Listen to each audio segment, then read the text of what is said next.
My husband ignored my calls all day. He came home close to midnight smiling like nothing happened.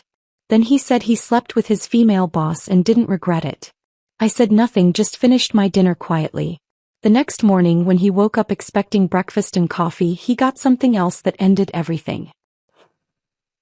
Your husband's phone is probably dead, I told myself after the 5th ignored call.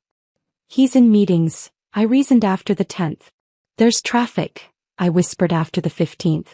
By the 17th call at 11:45 p.m., I'd run out of excuses and had started planning his funeral. Not literally, just the death of who I thought he was. When Blake finally came home, reeking of expensive perfume and cheap decisions, he didn't apologize for the ignored calls. Instead, he smiled like a man about to share good news and told me about Clara, his boss, and how he'd spent the day exploring her office, her car, and her hotel room with enthusiasm. If you believe no one should have to tolerate 17 ignored calls from their spouse, please consider subscribing. It's free and helps us share these important stories. Now let's continue. But I'm getting ahead of myself. Let me back up to that morning when I still believed in 17 years of marriage. 6 a.m. My alarm went off, same as always. Blake didn't stir. He never did, not until his own alarm at 6:30. I slipped out of bed and padded to the kitchen, starting the Colombian coffee he loved. 2 sugars, never cream. The smell filled our house like it had every morning since we'd moved in 12 years ago. By 6:45 I had his breakfast ready. 3 scrambled eggs with sharp cheddar. He hated mild cheese, said it was pointless. Whole wheat toast with real butter spread just right. Not too much, not too little. The kind of precision you only achieve after years of practice, of caring about someone's smallest preferences. Morning, beautiful, Blake mumbled when he finally made it downstairs, his hair still sticking up on one side. He kissed my cheek while reaching for his coffee, a choreographed move we'd perfected without trying. Don't forget it's Tuesday, I reminded him, pointing to the calendar on the fridge. First Tuesday of the month. Date night. Our tradition for the past decade. Wouldn't miss it, he said, but he was already scrolling through his phone. Clara's got me in meetings all day, but I'll be home by 7. Clara Whitmore. 3 months she'd been his boss, and already her name came up more than mine at our dinner table. She was brilliant, he said. Innovative. Pushing the team to new heights. I'd met her once at the company picnic. Designer heels in grass, typing on her phone while others played volleyball, complimenting my potato salad with a smile that never reached her eyes. She's intense, Blake had said that first week. But I'm learning so much. The late nights started gradually. First just Thursdays for team building. Then Tuesdays for strategic planning. By month 2, any night could be a Clara night. He'd come home at 10-11, sometimes midnight, smelling wrong. New air fresheners at the office, he explained when I'd mentioned the cologne change. Clara had them installed. Some productivity study she read. We'd worn the same scents for 17 years. Him, woody aftershave I bought every Christmas. Me, vanilla body spray from Target. Suddenly he smelled like something from a department store I'd never shop in. Then came the phone password. I'd reached for it one night to set our alarm, something I'd done hundreds of times. What's your passcode?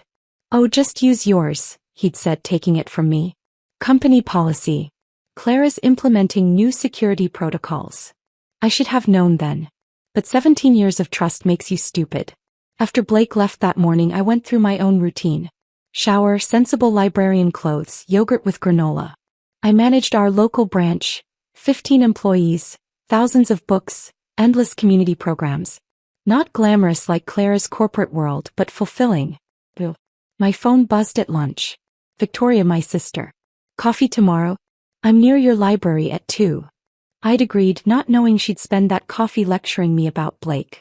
Victoria was a partner at Brennan & Associates, saw divorces all day, probably couldn't help seeing problems everywhere.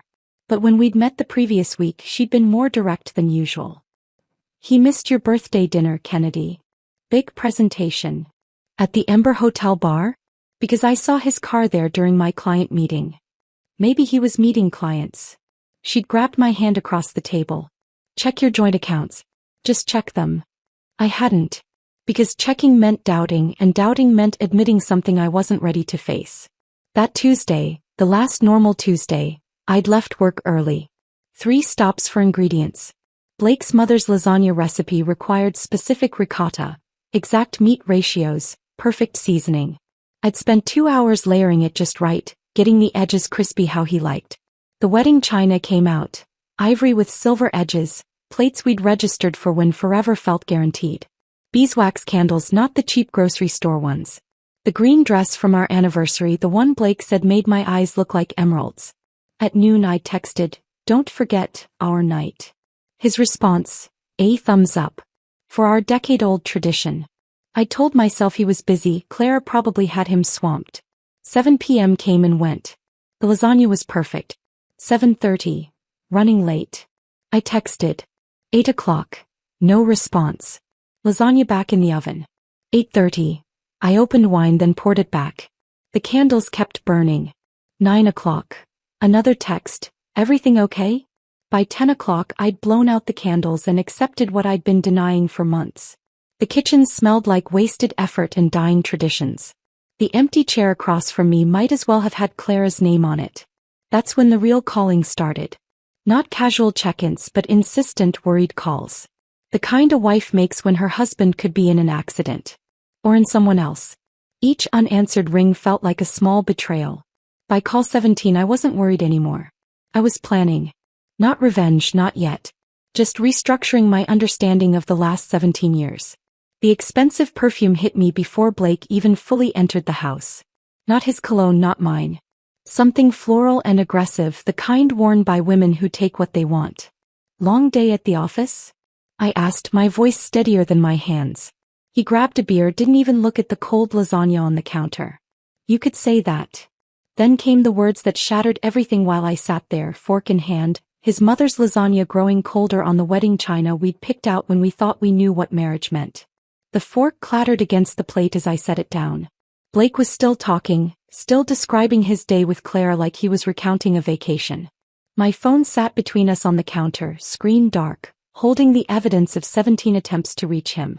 17 times I'd needed to hear his voice. But I had to understand how we got here first. At 6:15 p.m. I'd made the first call. Traffic on Tuesday was always heavy downtown. Blake complained about it constantly. The phone rang 5 times before going to voicemail. His recorded voice, cheerful and professional. "You've reached Blake Carver. Leave a message." I didn't leave one. He'd see the missed call, figure I was checking in about dinner. The lasagna had just gone into the oven for its final browning, filling the house with the smell of home. 6:30 came without a return call. Unusual but not alarming. Clara probably had him trapped in one of her famous quick sync meetings that lasted hours. At 7 o'clock, when his empty chair stared back at me across the candlelit table, I called again. This time it rang only twice before being sent to voicemail. Declined. My chest tightened slightly. Blake never declined my calls. Even in meetings he'd let it ring out naturally. 7:30 third call. My voice was light when his voicemail picked up. "Hey, just checking if you're okay. Dinner's ready when you are." By 8 o'clock the concern was real. 4 calls now, each one building a knot in my stomach.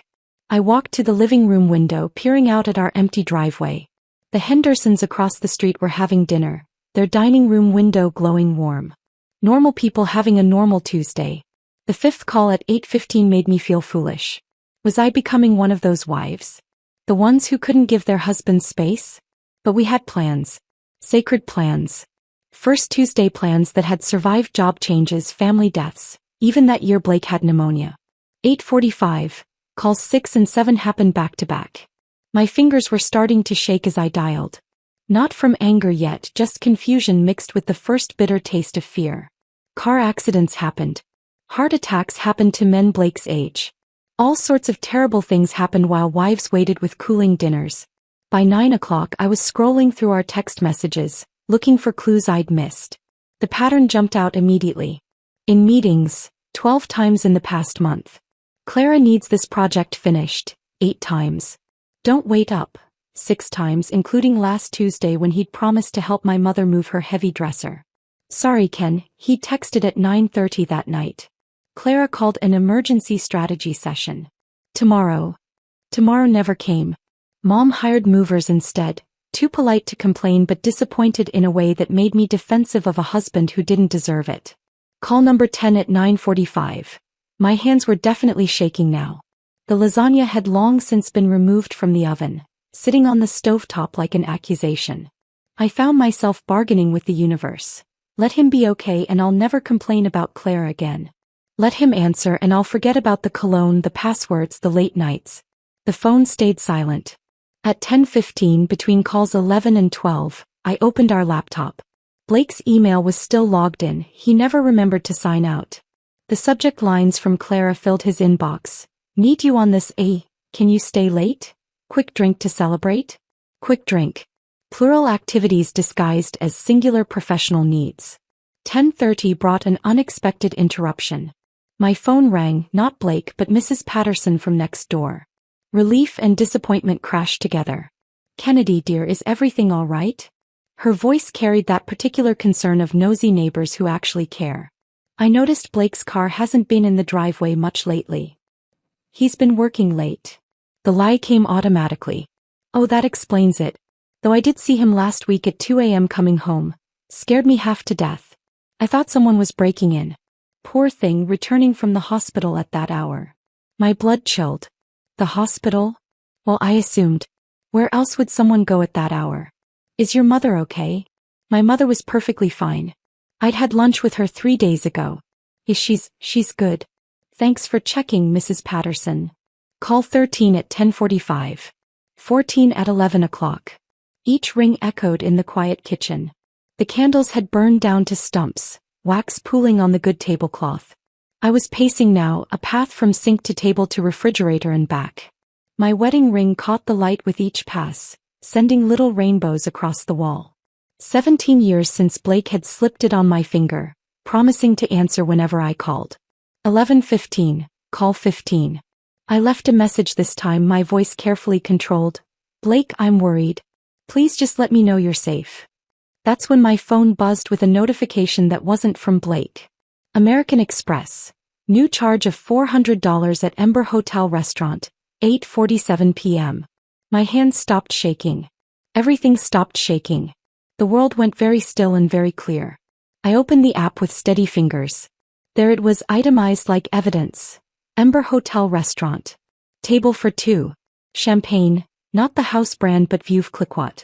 2 entrees, filet mignon and salmon. Dessert, chocolate soufflé for 2. For 2. While I'd been warming and rewarming a lasagna made from his mother's recipe, Blake was having champagne and soufflé. The same restaurant where Victoria had seen his car. The place he was supposedly never going to be. Call 16 at 11:30. I didn't expect an answer anymore. The sound of his voicemail had become familiar as a funeral hymn. But I called anyway, needing to complete the ritual, needing to give him every chance to not be who I now knew he was. 11:45, call 17. The last one. I sat at the kitchen table, the cold lasagna my only company, and dialed one final time. As it rang, I looked at my reflection in the dark window. The woman staring back wasn't the worried wife anymore. She was someone else. Someone who had spent 6 hours transforming from concerned to suspicious to certain. When Blake's voicemail picked up for the 17th time, I didn't leave a message. I just sat there, phone silent in my hand, wedding ring feeling heavier than it had in years. The kitchen clock ticked toward midnight, each second bringing Blake closer to home, closer to whatever excuse he'd prepared. But I already knew the truth. The 17 calls weren't ignored because he couldn't answer. They were ignored because Clara Whitmore was more important than 17 years of First Tuesdays. The champagne toast at 8:47 p.m. was his real priority. The soufflé for 2 was his actual date night. I straightened the wedding china, dumped the cold lasagna in the trash and waited. Not like a worried wife anymore, but like a woman preparing for war. The kitchen clock showed 11:58 when I heard Blake's key in the lock. I stayed seated, my hands flat on the table, breathing steady. The door opened to whistling, actually whistling, My Way by Sinatra. The irony would have been funny if it weren't so cruel. Blake walked in like he'd just closed $1 million deal. His tie hung loose, shirt untucked on one side, that particular dishevelment that comes from hasty redressing. But it was his smile that stopped me cold. Not guilty, not apologetic, but satisfied. The smile of a man who'd gotten exactly what he wanted. He went straight to the refrigerator without even glancing my way. The beer bottle hissed open. He took a long pull, then finally noticed me sitting there in the dim light. Still up. He leaned against the counter, casual as Sunday morning. Thought you'd be in bed by now. It's Tuesday. My voice came out steadier than I felt. First Tuesday. Oh. Not even a flinch of recognition. Right. Sorry about that. Got caught up. Caught up. Like our decade-old tradition was a dentist appointment he'd forgotten to cancel. Long day at the office? I asked, the words careful and measured. You could say that. He took another sip of beer, then set it down with the kind of deliberation that meant something big was coming. Actually, Kennedy, since you're up, we should talk. My spine straightened. Okay. Blake rolled his shoulders back and his whole demeanor shifted. Not to shame or guilt, but to something else entirely. Pride maybe. Or relief. I slept with Clara today. The words landed between us like dropped glass. Sharp, dangerous, impossible to take back. I waited for more. An explanation. An apology. Something. Instead, Blake continued like he was giving a presentation. Multiple times, actually. In her office after everyone left. Then in her car in the parking garage. Then at the Ember Hotel. He paused, meeting my eyes directly. And Kennedy, I don't regret a single second of it. My hand found the fork beside my plate. The cold lasagna was still there, congealed and pathetic. I took a bite, chewed slowly, tasted nothing but made myself swallow. That's it. Blake's voice pitched higher. That's your reaction? I took another bite. The lasagna needs more oregano. His face twisted in confusion. I just told you I heard you. Another bite. The mechanical motion of eating kept my hands busy, kept me from throwing the plate at his head. You had relations with your boss in 3 different locations. Very thorough. Kennedy, what would you like me to say? I set down the fork carefully, dabbed my mouth with a napkin. Congratulations on your successful networking? Should I update your LinkedIn? Blake Carver. Now offering intimate consultations with management? The beer bottle slammed down. I just told you I cheated on you and you're making jokes? No, I said, taking one more bite. You told me you destroyed our marriage for a woman who signs your paychecks. I'm eating dinner. There's a difference. Blake's carefully prepared speech was crumbling. This wasn't the script he'd rehearsed. He'd expected tears, shouting, maybe thrown dishes. Something dramatic he could work with, apologize through, maybe even spin into being partially my fault. But calm wasn't in his playbook. You're in shock, he decided, moving closer. Kennedy, we need to process this. We. I laughed, but it came out sharp. There is no we anymore. He just made that very clear. 3 times clear, apparently. His face flushed. This attitude isn't helping anything. Oh, I'm sorry. Let me try again. I stood, cleared my throat dramatically. Oh, Blake, how could you? Our 17 years meant nothing? Please, tell me more about how Clara's office desk compares to our marriage bed. I'm dying to know the details. Stop it. No, really. Did she compliment your performance review? Give you 5 stars. Employee of the month. You're being childish. And you're being escorted out of my kitchen. I picked up his beer, poured it down the sink. Go upstairs, Blake. Pack a bag. Find a hotel. Maybe the Ember has a loyalty program now. His jaw clenched. This is my house too. Your name might be on the deed, but you just forfeited your welcome. Unless you'd like me to call Victoria right now and start proceedings immediately. Blake stared at me like I'd grown another head. This wasn't his Kennedy. His Kennedy would have cried, begged for explanations, asked what she'd done wrong. His Kennedy would have made this easy for him. I'm not leaving, he said, but his voice wavered. We need to talk about this. Like adults. Adults don't come home at midnight bragging about their affairs. Adults don't destroy 17 years for afternoon hookups. Adults don't. I stopped, took a breath. You know what? You're right. The guest room has clean sheets. Blake grabbed his beer bottle, realized it was empty, set it down again. Kennedy, No. I held up my hand. You had your confession. You got to unburden yourself, transfer your guilt to my shoulders. But I'm not carrying it. Whatever you thought would happen next, whatever reaction you wanted, you're not getting it. He stood there for another moment, looking lost.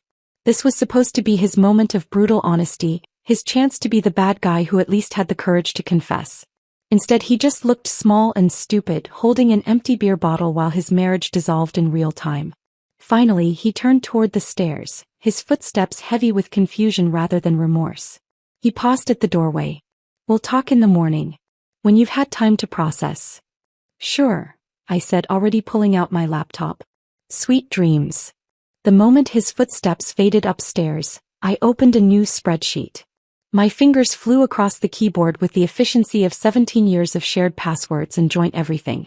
The document title typed itself, Project Silent Storm. First column, assets. Checking account, savings, investment portfolio, both cars, the house with its conveniently forgotten detail. The mortgage in my name only thanks to Blake's credit disaster in year 5. Second column, liabilities. Blake's credit card debt, his student loans, his ego, though that last one wasn't technically financial. Third column, action items. My phone buzzed with a text from my mother. "How was date night?" I typed back, "Memorable." Then I opened another message to Victoria. "Need the shark. Not the lawyer. The shark." 3 dots appeared immediately. That bad? Worse. But I'm about to make it beautiful. My office. 7 a.m. Bring coffee and war paint. I smiled. My first real smile in hours. Then I returned to my spreadsheet, adding tabs for documentation, timeline, and my personal favorite, revenge served at optimal temperature. Blake thought his confession would break me. He thought those 3 locations of infidelity would send me spiraling. But all he'd done was flip a switch I didn't know existed. The one that transformed 17 years of devotion into cold, calculated precision. I worked until 3 a.m., the kitchen quiet except for keyboard clicks and the occasional sound of Blake's snoring drifting down from our bedroom. Sorry, his temporary sleeping quarters. Every password memorized, every account documented, every vulnerability cataloged. By the time I finally closed the laptop, Project Silent Storm was 18 pages of pure, organized retribution. Blake had given me 17 hours until morning to process his betrayal. I only needed 6 to plan his complete destruction. The laptop screen glowed 3 a.m. when I finally pushed back from the kitchen table. 6 hours of planning complete. My eyes burned, but my mind was crystal clear.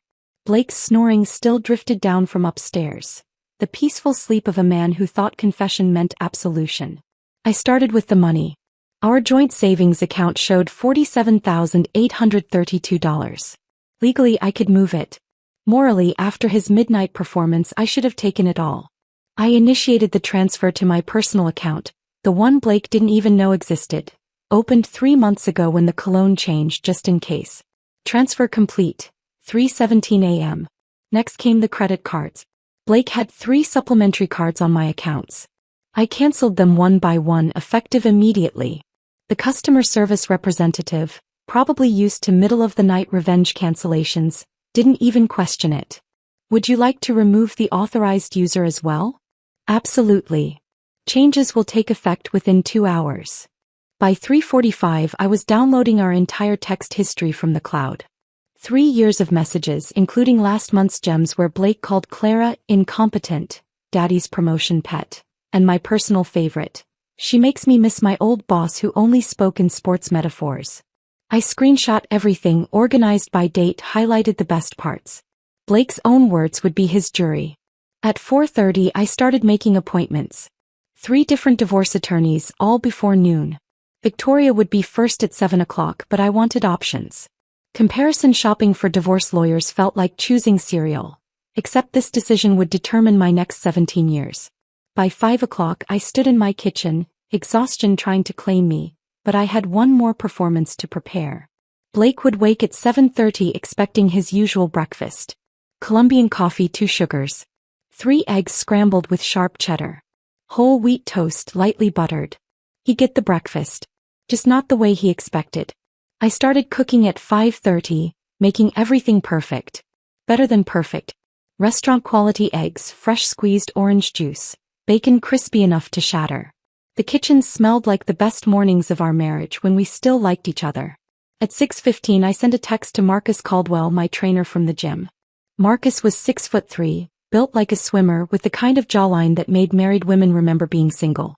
More importantly, he had a wicked sense of humor and owed me a favor after I'd helped him study for his nutrition certification. Want to earn $200 for eating breakfast and looking gorgeous? His response came at 6:20. This sounds like the beginning of either a crime or the best story ever. Just breakfast. And maybe some light psychological warfare. Make it bacon and I'm there by 7:15. At 7 o'clock, while Blake continued sleeping, I changed into my best casual dress. The one that made me look effortlessly put together. Hair done, subtle makeup, the works. If I was serving revenge, I'd look good doing it. Marcus arrived at 7:20, and I'd never been happier to see someone. He walked in wearing jeans and a fitted Henley that did wonderful things for his shoulders. Kennedy, you look like you're about to commit a beautiful crime. Just serving breakfast. I handed him coffee. My husband will be down soon. He had a long night informing me about his extracurricular activities with his boss. Marcus's eyebrows rose. And you want me to? Eat his breakfast. Be charming. Exist in his space. I can do that. He grinned. This is already worth more than $200. At 7:31, I heard Blake's alarm. His footsteps upstairs, shower running, the familiar sounds of a man who didn't know his world had already ended. 7:45, Blake's footsteps on the stairs. He walked in wearing his usual Tuesday outfit, already checking his phone. Smells amazing, babe, he said without looking up. Oh, it is amazing. I poured orange juice into a glass. Marcus thinks so too. Blake's head snapped up. Marcus sat at the kitchen table in Blake's chair, already halfway through Blake's eggs. Kennedy, Marcus said cheerfully, these eggs are incredible. You're absolutely too good for him. Blake's mouth opened, closed, opened again. What? Who is this? Blake, meet Marcus. Marcus, this is Blake, my soon-to-be ex-husband who spent yesterday exploring his boss's office space. Marcus whistled low. The one who ignored 17 calls. That's not classy, man. Blake's face went through a spectacular color journey, white to pink to red to purple. What the hell is this? This. I set hash browns on Marcus's plate. This is consequences with a side of breakfast potatoes. You can't just. Blake stepped toward the table. Marcus stood up. All 6 feet 3 inches of him. I think she can. Blake backed up, his phone buzzing insistently. He ignored it. Kennedy, this is insane. You're being... What? Vindictive. I refilled Marcus's coffee cup. No, vindictive would be calling Clara's husband. Richard Whitmore, right? The cardiac surgeon who thinks his wife is at a medical conference. Blake went pale. You wouldn't. I pulled out my phone, showed him Richard's contact information already loaded. I've got screenshots, Blake. Tuesday at 2:47 p.m., you called Clara insatiable. The same Tuesday you told me you were in budget meetings. Marcus took another bite of eggs, watching like this was premium entertainment. Tuesday afternoon? Bold move. Stupid but bold. Blake's phone rang. Clara's name on the screen. He declined it. You should probably answer that, I said sweetly. She's been calling since 7 o'clock. Something about her husband finding hotel receipts. Blake fumbled for his wallet, pulled out his credit card. I need to. That card was cancelled at 3:17 this morning. The blue one was cancelled at 3:22. The emergency visa at 3:26. You'll have to use your personal account. I smiled. The one with $73 in it. The doorbell rang. Perfect timing. Victoria walked in like she owned the place, power suit immaculate, briefcase in hand. Morning, Kennedy. Blake. She said his name like it left a bad taste. What's she doing here? Blake's voice cracked. Victoria set her briefcase on the counter, pulled out a folder. My job. Here's your separation agreement. You have 48 hours to respond. I suggest getting a lawyer. This is ambush. No, Victoria said calmly, this is consequence. Also Claire Whitmore? She's named in the complaint. Turns out her company has a strict non-fraternization policy. HR will be interested. Blake's phone rang again. Claire. This time he answered, stepping toward the hallway. We could all hear her panicked voice. Richard knows. He has the credit card statements, the hotel receipts. My father's calling, the company's calling. Blake, what did you do? He looked back at us. Me calm Victoria professional Marcus still enjoying his breakfast, and I saw it finally hit him. This wasn't a dramatic fight he could win. This wasn't tears he could manipulate. This was calculated, organized, and already in motion. Blake rushed outside with Clara still screaming through his phone. Through the window I watched him pace our driveway, one hand pressed to his forehead, the other gripping the phone like it might save him. Victoria, Marcus, and I stood in my kitchen, silent spectators to the beginning of his collapse. "I need to go," Blake said into the phone loud enough for us to hear. "I'll call you back." He stormed back inside, his face blotchy and desperate. "Kennedy, we need to talk." "Alone." "No." I picked up my coffee cup, took a measured sip. "Marcus hasn't finished his breakfast, and Victoria has more papers for you to review." Blake pulled out his phone again, fingers fumbling as he tried calling Clara back. Straight to voicemail. He tried again. Same result. "Having trouble?" Victoria asked innocently. He ignored her, switching to his banking app. I watched his face pale as he saw the joint account balance. $12.47. Just enough to keep it open, not enough to matter. "The ATM," he muttered, grabbing his keys. "I'll just..." "Save yourself the trip," I called after him. "All 3 cards were cancelled hours ago." He spun around. "You can't do this. That's joint money." "Was," Victoria corrected. Past tense. "All perfectly legal, by the way." Blake's phone buzzed with texts. His eyes widened as he read, his thumbs flying across the screen. More texts came through, rapid fire. His face went from pale to gray. "Problems?"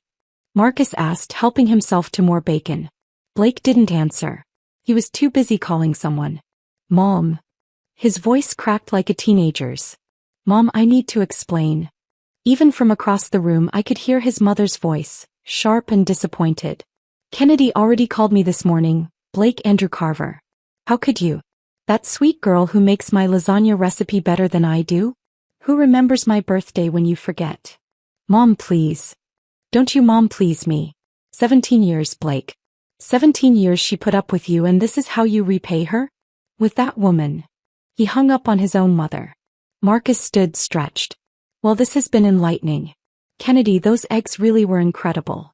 He pulled out his wallet, but I waved him off. "Keep it. You earned it just by being here." After Marcus left, Blake slumped against the counter. His phone kept buzzing. Texts from coworkers, friends, people who'd already heard. The modern wildfire of gossip, spreading faster than California drought season. "I have a book club meeting," I announced, checking the time. "Victoria, can you handle things here?" "By pleasure." Blake looked between us. "Book club? No. Kennedy, our life is falling apart." "Your life," I corrected, grabbing my purse. "Mine is just getting interesting."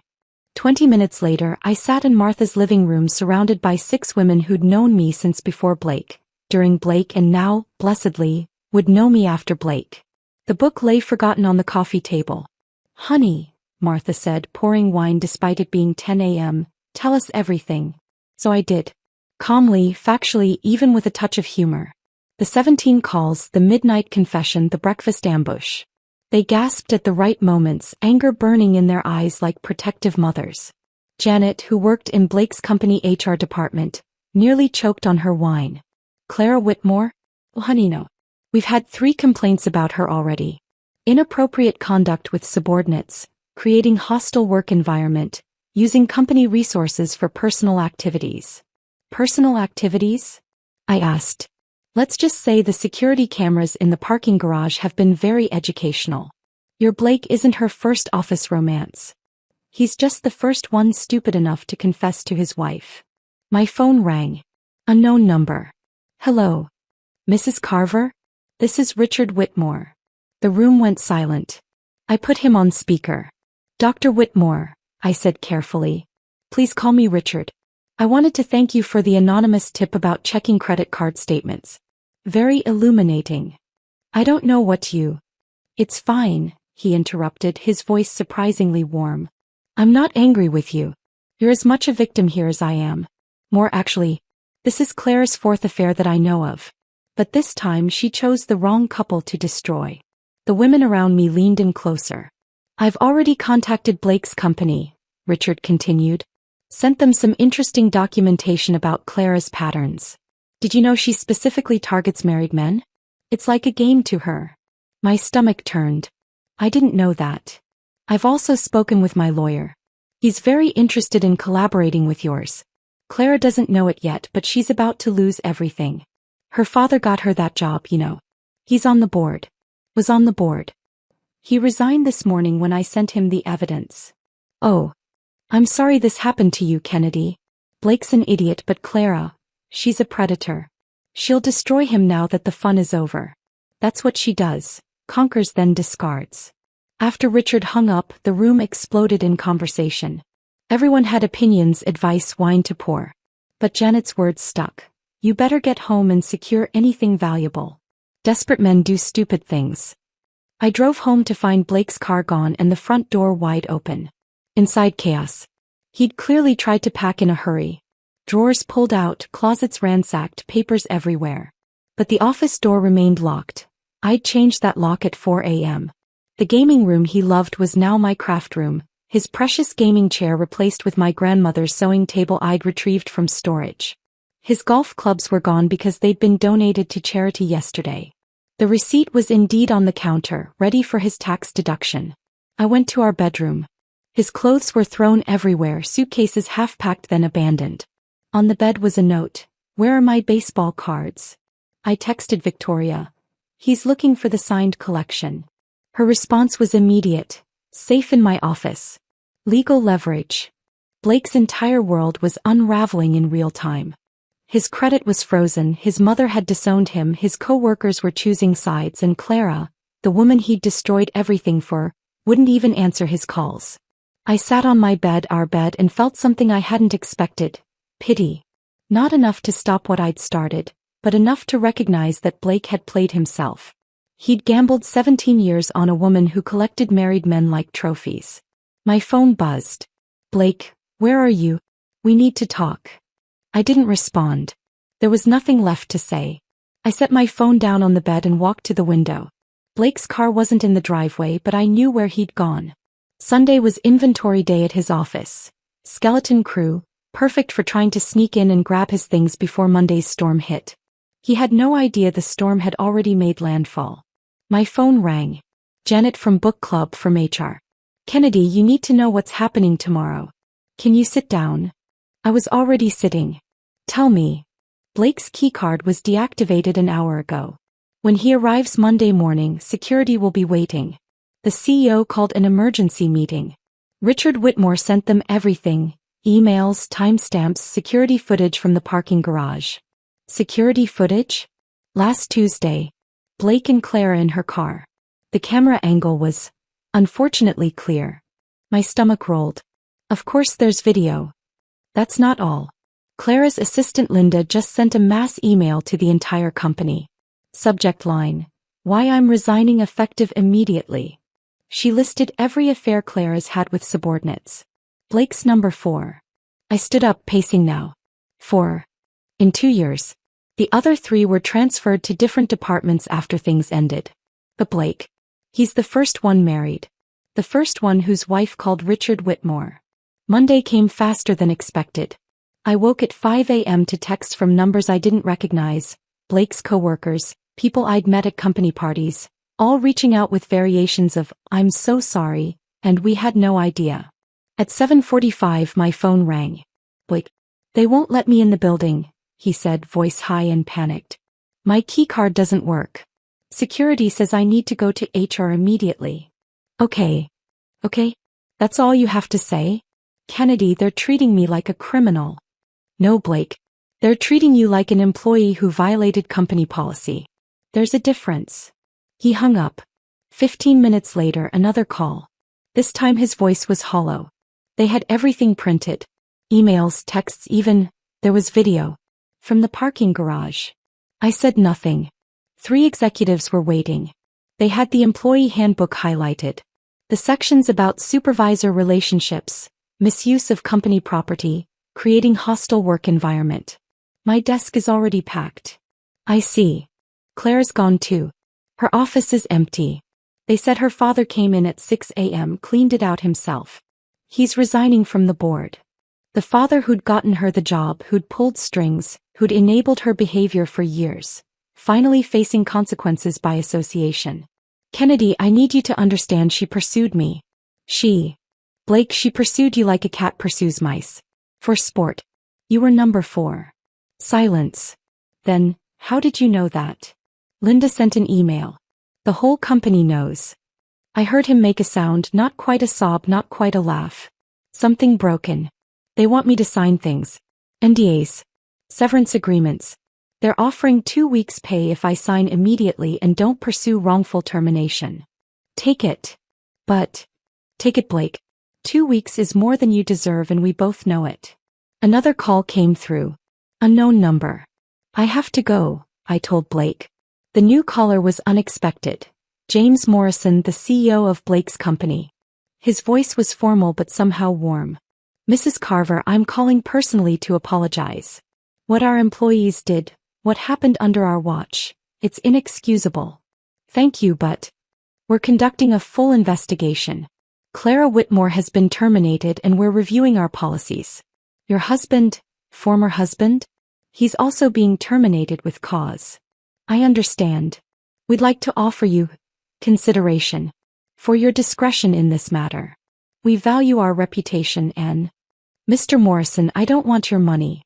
I just want this to end. I respect that. But please, if you need anything, references for Blake despite everything or no. Thank you, but no. After hanging up, I decided something. I would go to Blake's office. Not for him but for me. For closure.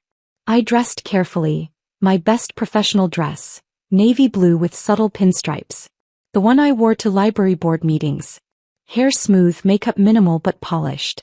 I looked like a woman who had her life together, even if that life was currently being reorganized. The drive to Blake's office took 20 minutes.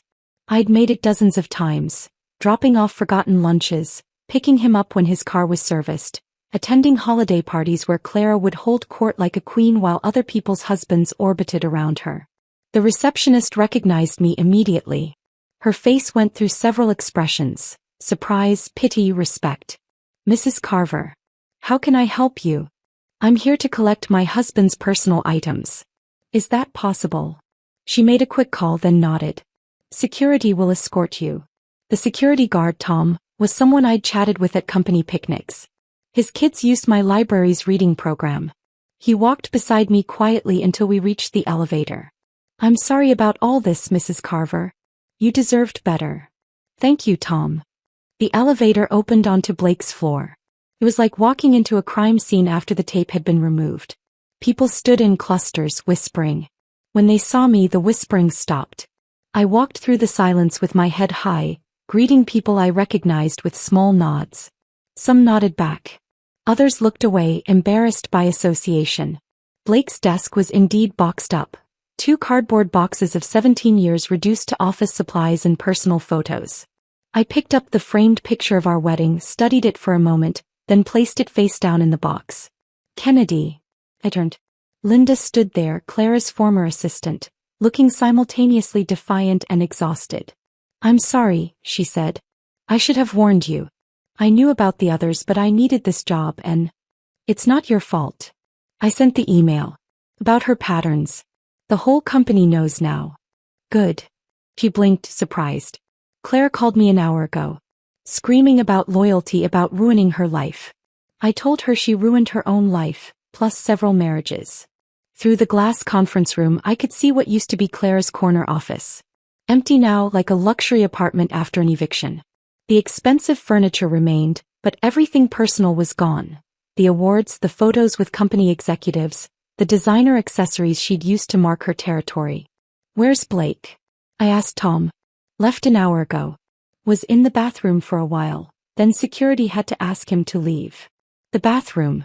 Hiding in the bathroom while his professional life imploded. It was almost too pathetic to be satisfying. Almost. I picked up Blake's boxes, lighter than 17 years should weigh, and walked back through the office. This time people watched openly. Some with sympathy, others with what looked like respect. At the elevator, James Morrison himself appeared. Mrs. Carver. I wanted to apologize in person. He was younger than I'd expected, maybe 40, with kind eyes that seemed genuinely troubled. "It's not your fault," I said. "It happened on my watch. That makes it my responsibility." He paused. "Blake was a good employee before this. Claire was persuasive. She knew how to identify weaknesses. She found his easily enough. If you need anything." "I don't. But thank you." As the elevator doors closed, I saw the office already returning to its whispered conversations, the scandal becoming mythology in real time. By tomorrow the story would be legend. By next week company policy.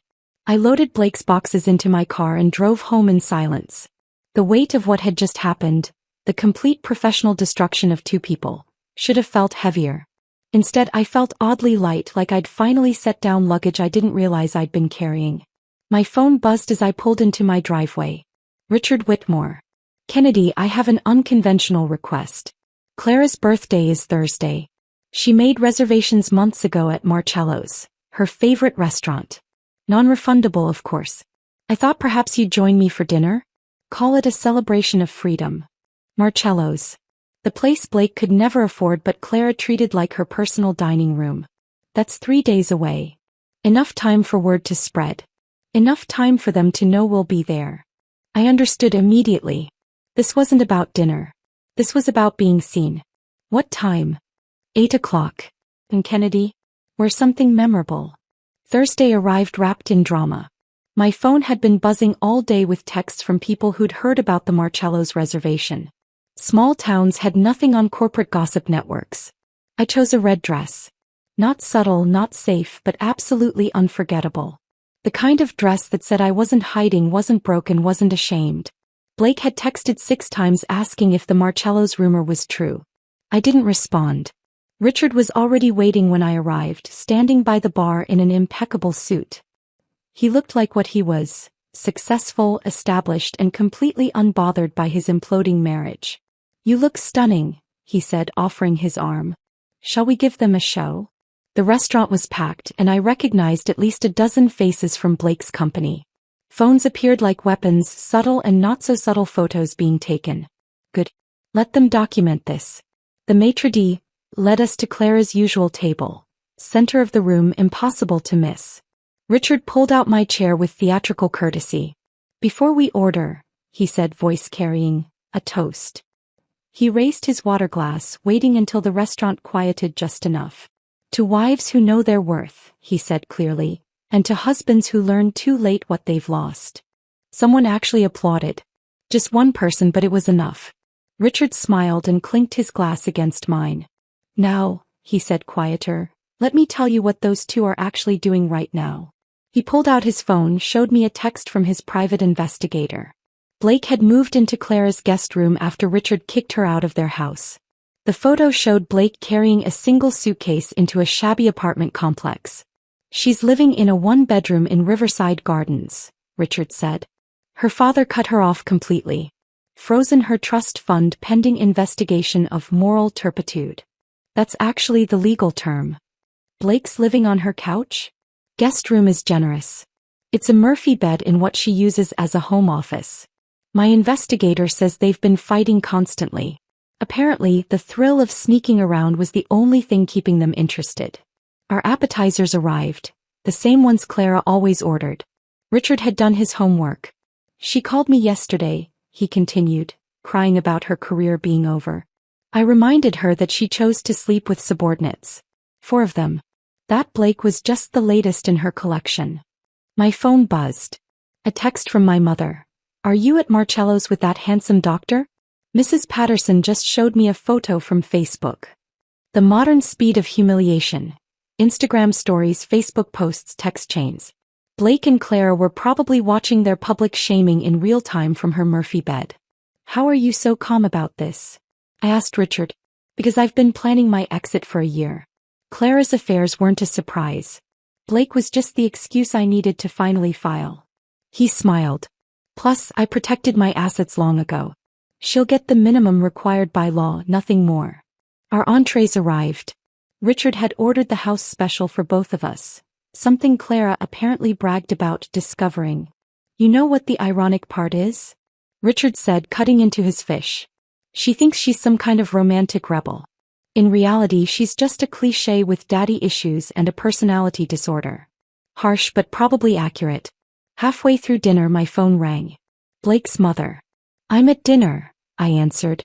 "Can I call you back?" "Oh honey, I just wanted to say, that photo of you in the red dress at Marcello's? You look absolutely radiant. That doctor is very handsome." "Thank you, Patricia. Also, I sent flowers to your house. The card explains everything.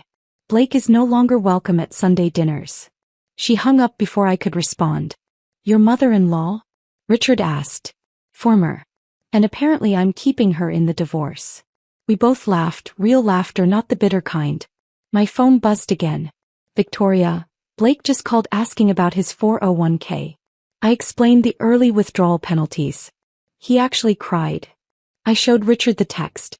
He raised his glass again. "To financial justice." As we were leaving, Richard paused at the door. "Oh, I forgot to mention. Claire's apartment? Her car was repossessed this morning. Apparently, Blake's been trying to use her credit cards for groceries. They keep getting declined." "How do you know all this?" "She texts me constantly. Begging, threatening, pleading. I don't respond, but I do read them. It's better than Netflix." Outside Marcello's, Richard walked me to my car. "Thank you for this, Kennedy. For playing along with my little revenge dinner. Thank you for making it possible. One more thing," he said, pulling out an envelope. "Blake's final paycheck was mailed to your house since that's still his address on file. 2 weeks severance. I'd cash it quickly." I drove home to find my mother hosting her monthly garden party. 20 women in my backyard, wine flowing, voices carrying. I tried to sneak inside, but my mother spotted me. "Kennedy. Everyone, Kennedy's here. Fresh from her dinner at Marcello's." The women swarmed, all talking at once. Mrs. Patterson loudest of all. "We should start a support group. Wives who won. We'll meet monthly, drink wine, and celebrate leaving terrible husbands." My mother was serving potato salad, using Clara's recipe that she'd brought to last year's company picnic, but somehow better. "I added pickles," Mom said proudly. Clara's version was bland. Like her personality. Patricia's flowers were on my kitchen counter. 24 roses with a card. "You were always too good for my son. Love always, Mom." As the party continued outside, I sat at my kitchen table and opened the letter Victoria had messengered over. Blake's financial summary. The house, mine. His 401k, decimated by penalties. The car he drove, repossessed since it was leased under my credit. Country club membership, cancelled. The final line made me pause. Recommend employment urgently. Spousal support calculations begin next month. Blake would owe me support. The unemployed, couch-surfing former executive would have to pay his librarian ex-wife monthly support. I poured myself wine and rejoined the party. The women were still talking, sharing their own stories of survival and revenge. Mrs. Patterson was describing her first husband's affair with his secretary, so cliché it was almost boring. "How's Blake handling everything?" someone asked. "He's living his dream," I said. "Shacking up with his boss in her one-bedroom apartment." "Well, former boss. She got fired too." The group erupted in laughter and fresh rounds of toasting. To karma, to justice, to freedom, to better choices. As the sun set and the party wound down, I stood in my backyard no longer ours, and felt the full weight of victory. The last guest left around 10, taking with them the empty wine bottles and stories of survival. I stood alone in my backyard, the string lights Mom had hung casting soft shadows across the grass. The night was mine now. Quiet, peaceful, and completely free of waiting for someone who would never prioritize coming home. 6 months passed like pages in a book I was finally enjoying reading. The library board called me into a meeting on a Tuesday. Another Tuesday, but this one brought promotion, not betrayal. Regional manager for 3 branches, 20% salary increase, and an office with windows that actually opened. "You've shown remarkable leadership during a difficult period," the board president said. "We need someone with your strength." I almost laughed. My strength had been born from Blake's weakness. Marcus still came by the library on Fridays bringing coffee from the good place downtown. We'd become real friends, the kind without agendas or $200 breakfast performances. "You look different," he said one Friday, setting a latte on my new desk. Lighter. Amazing what happens when you drop 200 pounds of dead weight, named Blake. He laughed.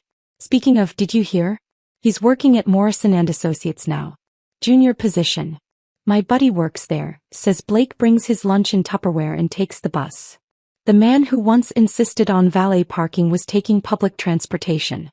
There was poetry in that. My book club had transformed too. What started as wine and gossip evolved into something unexpected. A small wine distribution business. Martha had connections with local vineyards, Janet handled the legal structure, and I managed the books. Wives Who Won Wines was born from a joke at my mother's garden party but had already turned its first profit. We should send Blake a bottle, Janet suggested during our meeting. The cheap stuff. No, I said. He doesn't get space in our success story. Mom had finally stopped asking about grandchildren. Last week over lunch she'd simply said, "You've been through enough, honey.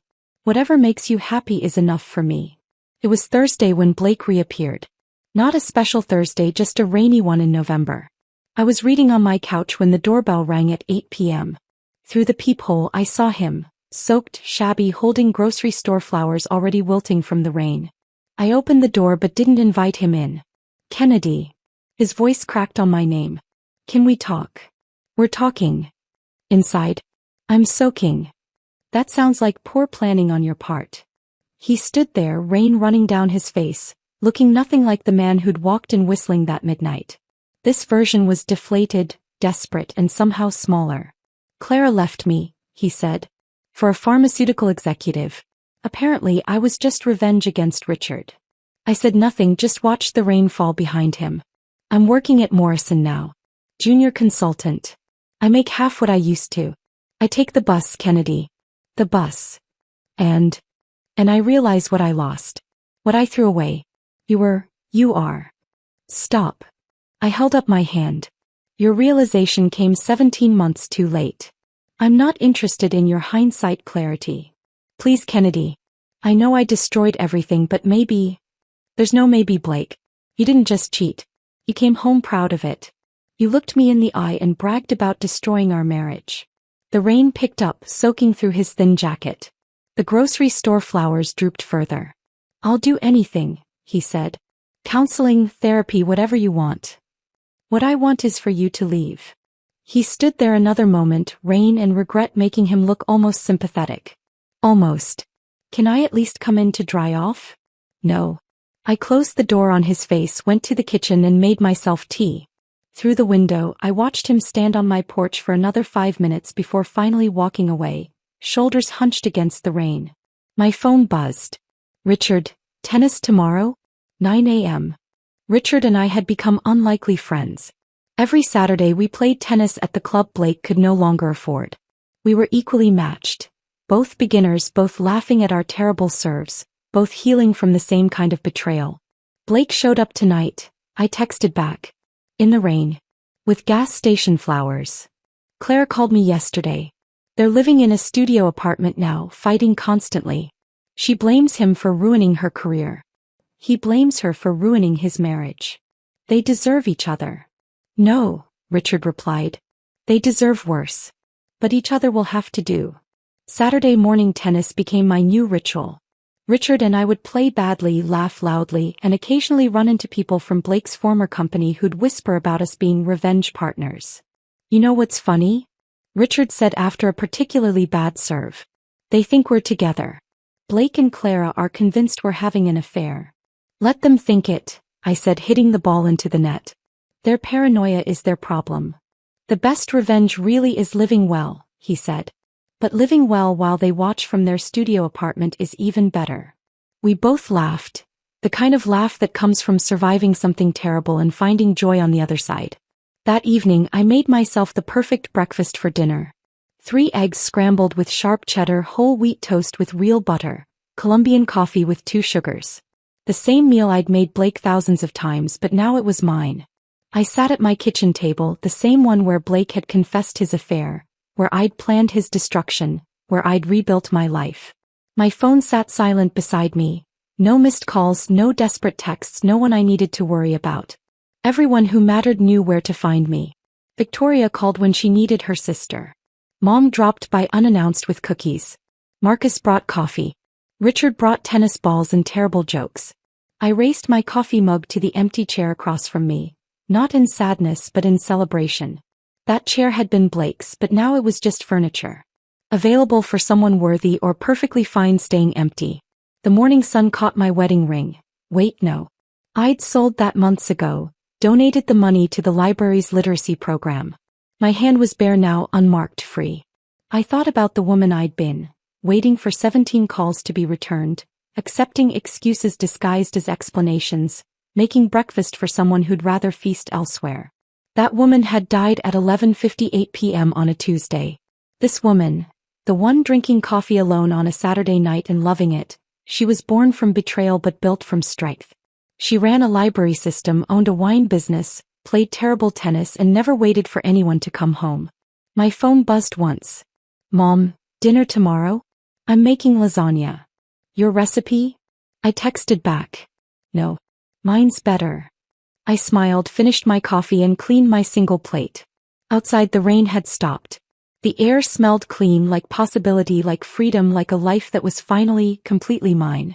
The best revenge hadn't been destroying Blake. That had been temporary satisfaction. The best revenge was becoming someone who'd never accept 17 ignored calls again. Someone who knew her worth before the coffee got cold. I turned off the kitchen light and headed to bed. My bed in my house, in my perfectly imperfect life. Tomorrow would bring whatever it brought. But tonight I was exactly where I needed to be. Home. If this story of calculated revenge kept you hooked until the very end, hit that like button right now. My favorite part was when Kennedy served Blake his usual breakfast to Marcus instead, watching his face turn 17 shades of red. What was your favorite moment? Drop it in the comments below. Don't miss more gripping stories like this. Subscribe and hit that notification bell so you never miss an upload. At 2:47 a.m. my husband's message lit up my phone. I'm at Claire's house. Pick me up or it's over. I said it's over then. A minute later I forwarded his location to Claire's husband. By morning my ex was on my doorstep, teary, desperate and homeless. That's when I realized peace tastes better than revenge. Your husband is at my house with my wife. Ryan Fitzgerald's voice came through my phone at 2:48 a.m., exactly 1 minute after I'd forwarded Sean's location to him. I'd been expecting Sean to call to beg, to explain why he'd sent that ultimatum from Claire's house. Instead I got Ryan calling from Dubai International Airport, his voice steady despite what I'd just revealed. How long have you known? He asked. About 60 seconds longer than you, I replied, staring at Sean's message still glowing on my screen. Pick me up or it's over. We both knew it had been over for months. This was just the official notification. The strange thing was, 3 weeks earlier, I'd sat next to Sean at my mother's dining table, still pretending we had something worth saving. That Sunday dinner haunts me now. Not because of what happened but because of how hard I was still trying to unsee the obvious. My mother Dorothy had made her famous pot roast, the one she only made for special occasions, and she kept going on about how perfect Sean and I were together. 4 years next month, she'd said, raising her glass of wine. You two restore my faith in marriage. Sean had squeezed my hand under the table, his palm damp with what I now know was guilt. His phone buzzed every few minutes, and each time he'd glance at it, type a quick response with his free hand, then return to carving meat like nothing was pulling him away from us. But I saw how his shoulders tensed with each message, how his laugh at my brother Tom's fishing stories came a beat too late, forced and hollow. Before we continue with this story of betrayal and ultimate liberation, if you believe women deserve better than 2:47 a.m. ultimatums from cheating husbands, please consider subscribing. It's free and helps these important stories reach others who need them. That morning I'd found the receipt while doing laundry. Moat and Chandon, $127.43, purchased at 11:47 p.m. the previous Tuesday. He told me he was dealing with a server crash at the office that night. The paper was creased from being shoved deep in his jacket pocket, like evidence hidden in haste. I'd stood in our bedroom holding it, feeling something fundamental shift in my chest. Not heartbreak, not yet. Just the cold recognition that I'd been willfully blind. I tucked the receipt in my purse and said nothing during dinner. Watched him perform the role of devoted husband while my family ate it up. He refilled my wine glass without being asked, told the story about how we'd met at that gallery opening 5 years ago, his hand on my shoulder as he described falling for me instantly. My mother smiled so wide. My father nodded approvingly. Tom's wife Jennifer kept saying we were couple goals. The irony wasn't lost on me. Everyone saw what they wanted to see. Just like I'd been doing for months. The morning routines had become the most telling performances. Sean still made coffee for both of us, but now he'd angle his body away while reading texts, the phone tilted so I couldn't see the screen. Our goodbye kisses had devolved into brief brushes of lips, so quick they barely registered as contact. He'd started showering at night instead of mornings, filling our apartment with cologne that seemed too intentional for sleep. Big presentation tomorrow, he'd say, already heading to the bathroom at 10 p.m. with his phone in hand. I'd lie in bed, listening to the water run longer than any shower needed to be, wondering if he was texting her from behind the locked door. The smell of his body wash would drift out, something new he'd bought, sharper and more expensive than his usual brand. Everything about him was becoming sharper, more expensive, more carefully curated. Just not for me. The company summer picnic had been the moment I should have known. 2 months before that 2:47 a.m. message, we'd all gathered at Green Lake Park for volleyball and barbecue. Ryan Fitzgerald had introduced his wife Claire with such pride, his arm around her waist, calling her my better half without irony. She'd barely made eye contact with me when we shook hands, her smile too bright, too brief. But when Sean told his story about the Peterson account, the one he'd supposedly been working late on, Claire laughed like it was the funniest thing she'd ever heard. Her hand landed on his arm and stayed there while she pointed out the dessert table. Such a small gesture but intimate in a way that made my stomach drop. Later, during volleyball, I caught them sharing a look across the net. Not a glance, a look. The kind that carries whole conversations, secrets, promises. Sean missed the ball because he was watching her and everyone laughed except me. I stood there in the July sun, sweating through my sundress, finally understanding why he'd been so eager to attend a company picnic he usually complained about. That was the day I started paying attention instead of looking away. Started noting the gym membership charge on our credit card. Not for the gym 3 blocks from our apartment, but one in Fremont, right near Claire's neighborhood. Started tracking how every Peterson account emergency coincided with Ryan's travel schedule. The Thursday night before that Sunday dinner at my mother's, Sean had called at 7 p.m. to say he'd be late again. His voice had that practiced casualness that tried too hard to sound normal. Peterson's being difficult about the quarterly reports, he'd said. Don't wait up. I stood in our kitchen holding the lasagna I'd made, his favorite with the homemade sauce that took 3 hours, and said, okay. That was all. Just okay. Because what else was there to say? I ate alone at our small dining table, scrolling through his social media, discovering he'd liked every one of Claire's posts from the past month. Beach selfies, morning coffee shots, inspirational quotes about following your heart, and life being too short for regrets. Each heart emoji he'd left on her posts felt like a tiny betrayal, a breadcrumb trail leading to an inevitable conclusion. When Ryan called me at 2:48 a.m. from Dubai International Airport, his voice surprisingly calm, I realized we'd both been watching our marriages dissolve from different continents. Him from hotel rooms in the Middle East, me from our half-empty bed in Seattle. I just bought a ticket home, he said after our initial exchange. I've been collecting evidence for weeks. Madison, my sister, she's been sending me screenshots from Claire's Instagram stories. But I needed concrete proof. And I just gave it to you, I said, my voice steady in the darkness of our apartment. Christina, Ryan said, and I heard the weight of what came next. Thank you. For not letting me be the fool any longer than necessary.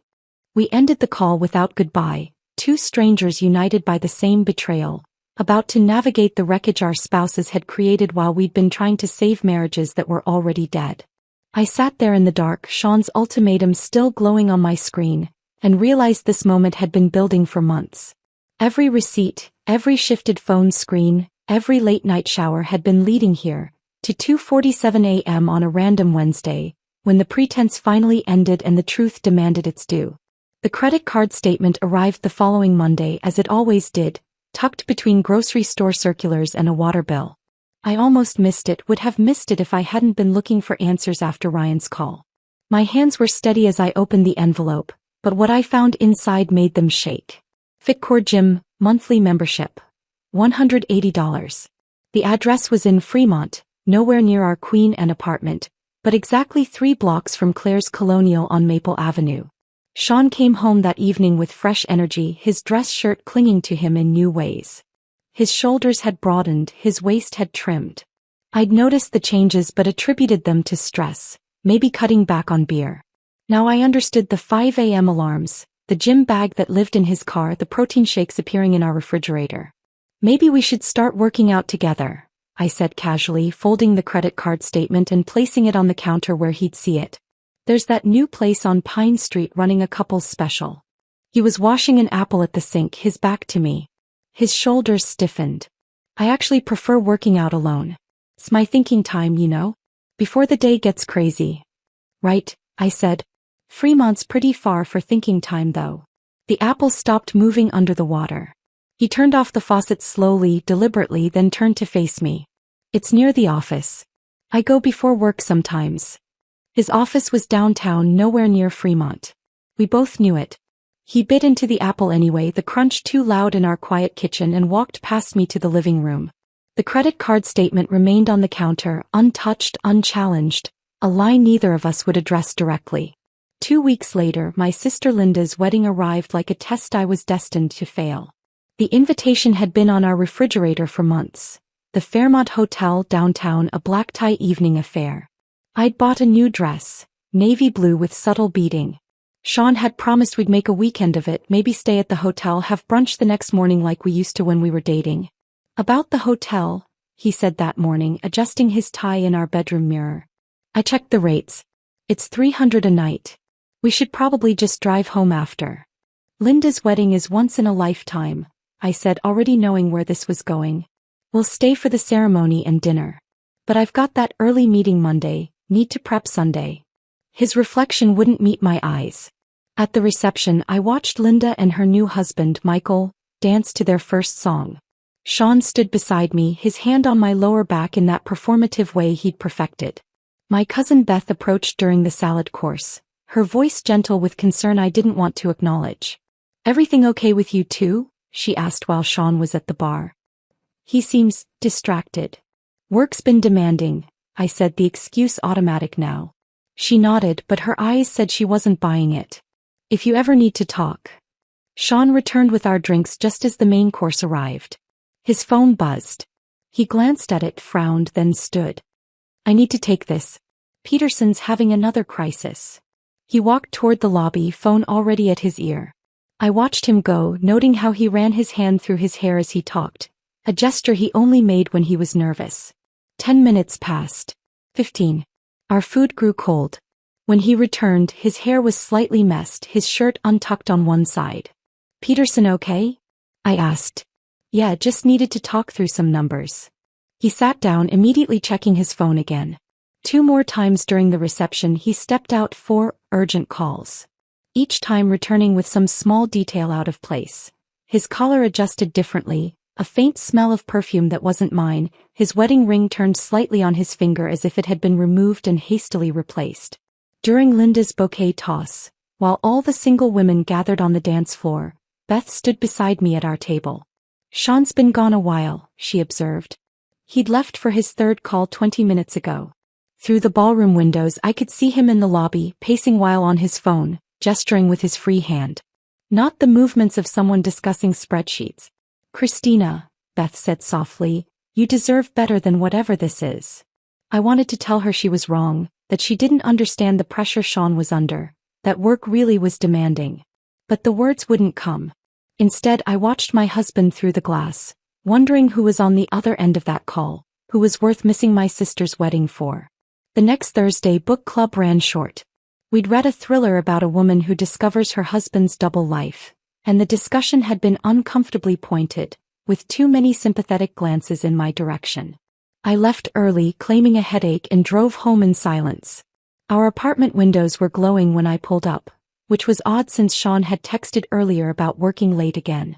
I climbed the stairs quietly, my key sliding into the lock without sound.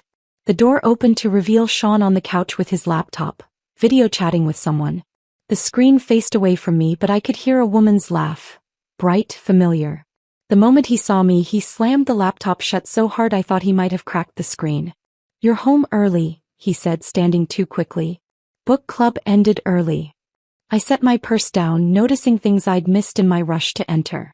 2 wine glasses on the coffee table, though one had been hastily moved behind a stack of magazines. A candle burning on the mantel. Not one of ours, something expensive that smelled like jasmine and vanilla. The throw pillows rearranged on the couch, creating a cozier space than our usual setup. "Who were you talking to?" "Derek," he said without hesitation. "He's planning something for your birthday. Wanted my input on restaurants." My birthday was 4 months away. Derek had never planned anything for it in the 5 years we'd all known each other. But Sean's explanation came out in a rush, words tumbling over each other about surprise parties and keeping secrets and wanting to make it special this year. The candle flickered between us, its unfamiliar scent filling our apartment. I walked to the kitchen, noting the wine bottle on the counter. A Pinot Noir we didn't have this morning. 2 glasses used, one hastily rinsed and placed in the drying rack. "Derek drinks beer," I said quietly. "He's trying to be more sophisticated," Sean replied, but his voice had gone flat. The next morning I found the candle in our bathroom trash, wrapped in newspaper like evidence being disposed of. The wine glasses were in the dishwasher, run overnight as if that could wash away whatever had happened in our home while I was discussing fictional betrayals at book club. 3 days after that came Ryan's goodbye party at the office. Claire organized it, of course, printing photos of Ryan's various project successes, arranging catering from his favorite Thai restaurant.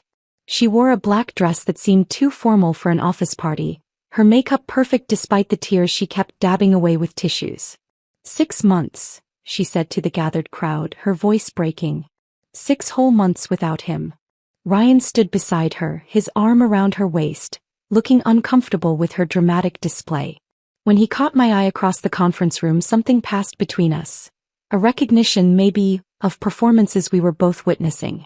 As people started mingling, Ryan approached me near the coffee station. "Christina, I wanted to ask you something." He pulled out his phone, adding my number to his contacts. "Would you mind checking in on Claire occasionally? I know she says she'll be fine, but 6 months is a long time." Behind him, I watched Sean place his hand on Claire's shoulder, leaning in to whisper something that made her laugh through her tears. "Of course," I told Ryan, saving his number in my phone. "I'll keep an eye on things." The temperature had dropped to 38 degrees by the time I pulled into my parents' driveway on Thanksgiving, 3 months after Ryan's departure. The house glowed warm against the November darkness, windows fogged with kitchen heat. I sat in my car for a moment, checking my phone one more time. Sean's last text from 2 hours ago. "Running late. Start without me." My mother Dorothy had the dining room set for 8. The good china, cloth napkins folded into swans, her grandmother's silver candlesticks polished until they gleamed. She'd been cooking since dawn, the turkey a golden masterpiece surrounded by every side dish our family had ever loved. Tom and Jennifer were already there with their twins, my father Harold stationed in his recliner watching football, the house filled with the sounds of a normal family holiday. "Where's Sean?" my mother asked, not for the first time, as she handed me the green bean casserole to place on the table. "He'll be here soon. Work emergency." The lie came so easily now. By 6 p.m. we couldn't wait any longer. The twins were getting restless, and the turkey was starting to dry out despite my mother's careful tenting with foil. We sat down, Sean's empty chair screaming his absence. My father said grace, his voice carrying that particular tone of disappointment he'd perfected during my teenage years. At 7:15 my phone buzzed. Claire's car broke down. Helping her get to a mechanic. "Don't wait up." I read it twice, then set my phone face down on the table. Of course. Claire's car. On Thanksgiving. When every mechanic in Seattle was closed and Ryan was thousands of miles away in Dubai. The table had gone quiet, everyone pretending to focus on their plates while stealing glances at Sean's empty chair. "Is everything all right, honey?" My mother's hand covered mine, her touch gentle but her eyes sharp with concern. "Sean's helping a coworker with car trouble," I said, cutting my turkey into smaller and smaller pieces. My father set down his fork with deliberate precision. The sound echoed in the silence. He didn't say anything, he didn't have to. Harold Brennan had been married to my mother for 37 years. He'd never missed a family dinner for someone else's crisis. By 8 p.m., my mother was wrapping leftovers in aluminum foil, creating careful packages labeled with masking tape. For Sean, she said, though we both knew he wouldn't eat them. She pressed a container of stuffing into my hands, then pulled me into the kitchen while the others watched football. "Marriage is hard work, sweetheart," she whispered, her hands busy washing dishes that didn't need washing. "But it shouldn't be this hard." The drive home felt endless.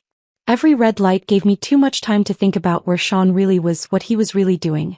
Our apartment was dark when I arrived, cold in that particular way that meant no one had been home all day. I put the leftovers in our refrigerator, still labeled in my mother's careful handwriting, and went to bed alone. Sean came home at 1 a.m., sliding into bed smelling like wine and someone else's perfume, his breathing deliberately steady as if he could fool me into thinking he'd fallen asleep immediately. The following Tuesday, I sat in Dr. Martinez's examination room, my blood pressure reading higher than it should be for a 32-year-old woman. She'd been my doctor for 6 years, had seen me through a miscarriage Sean and I never talked about anymore, knew my body's patterns better than I did. "The anxiety medication doesn't seem to be working," I told her, my hands twisted in my lap. "I can't sleep. My heart races randomly. I feel like I'm waiting for something terrible to happen." Dr. Martinez set down her tablet, her brown eyes studying me with that particular medical combination of clinical assessment and human concern. "Christina, is everything okay at home?" The question unlocked something I'd been holding so tightly it had calcified in my chest. The words tumbled out. The late nights, the gym membership in Fremont, the receipts for dinners I didn't eat, the way Sean looked through me now instead of at me. I talked about finding wine glasses for two when I'd been gone, about Claire's tears at Ryan's goodbye party, about Thanksgiving dinner with an empty chair. Dr. Martinez handed me tissues I didn't realize I needed, then sat back in her chair. "What you're describing sounds like situational anxiety caused by ongoing stress. I can increase your medication, but Christina, medication can't fix a relationship that's causing you harm." She wrote 2 prescriptions, one for a higher dose of anxiety medication, another for a therapist named Dr. Sarah Chen. Then she pulled open a drawer and handed me several pamphlets. "Recognizing emotional abuse, gaslighting in relationships, when love hurts." "I'm not saying this is what's happening," she said carefully. "But education is never harmful. And Christina, taking care of your mental health isn't admitting failure. It's choosing survival." I left with a paper bag full of resources I was too embarrassed to read in the parking lot. The therapy referral stayed in my purse for a week before I finally made the call. The next interruption to my careful denial came from Madison Fitzgerald, Ryan's sister. She called my work line on a Wednesday afternoon, her voice cautious like someone approaching a spooked animal. "Christina, I hope I'm not overstepping, but I need to tell you something." My stomach dropped. "Is Ryan okay?" "Ryan's fine. It's about Claire. And your husband." The office suddenly felt too small, the walls pressing in. I could hear my coworkers typing, living their normal lives while mine tilted off its axis. "What about them?" "Claire has a private Instagram account. She thinks I don't follow it, but I do under a fake name. She's been posting things. Photos that suggest. God, I don't know how to say this. Just say it, Madison. There are photos of them together.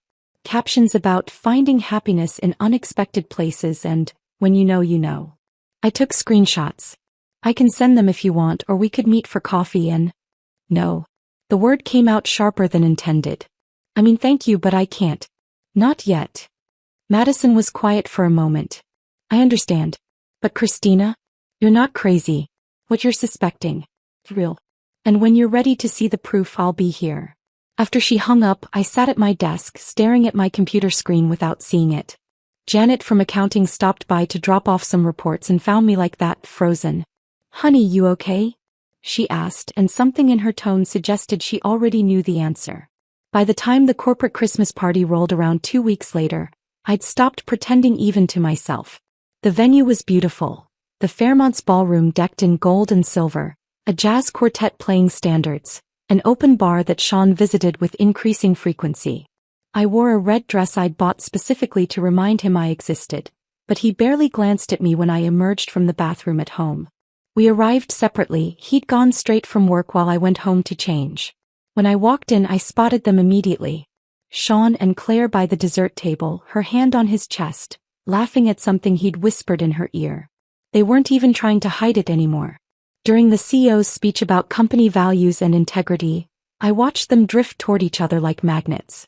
When the dancing started, they were on the floor for every slow song, his hand too low on her back, her face buried in his shoulder.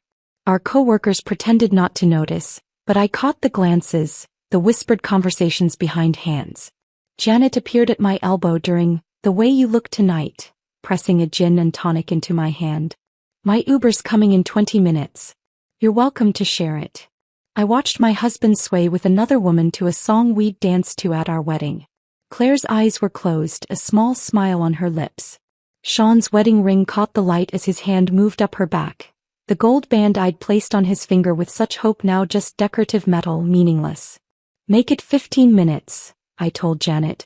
As we waited outside for the car, the December air sharp enough to cut, Janet squeezed my shoulder. "You know the whole office knows, right? We've all been wondering when you'd finally be done with his garbage." I thought about Dr. Martinez's pamphlets, about Madison's offer of screenshots, about my mother's careful leftovers and my father's disappointed silence, about the empty chair at Thanksgiving and the cold bed I'd returned to tonight. The slow unraveling was almost complete. Soon there would be nothing left to untangle. The Uber dropped me at home that night after the Christmas party, and I knew something fundamental had shifted. Not broken, shifted. Like tectonic plates realigning before an earthquake.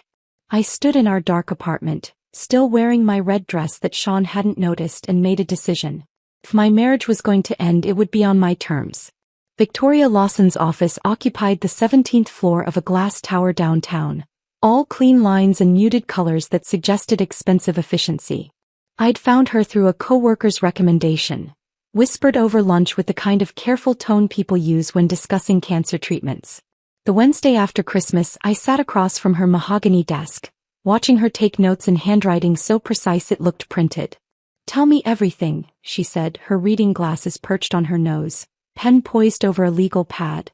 So I did. The gym membership in Fremont. The missed holidays. The overnight bags packed for late meetings.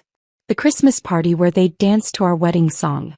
Victoria's expression never changed, but her notes filled page after page, occasionally punctuated by small sounds of acknowledgement. "You've been documenting things?" she asked when I finished. I pulled out my phone, showing her the folder I'd created.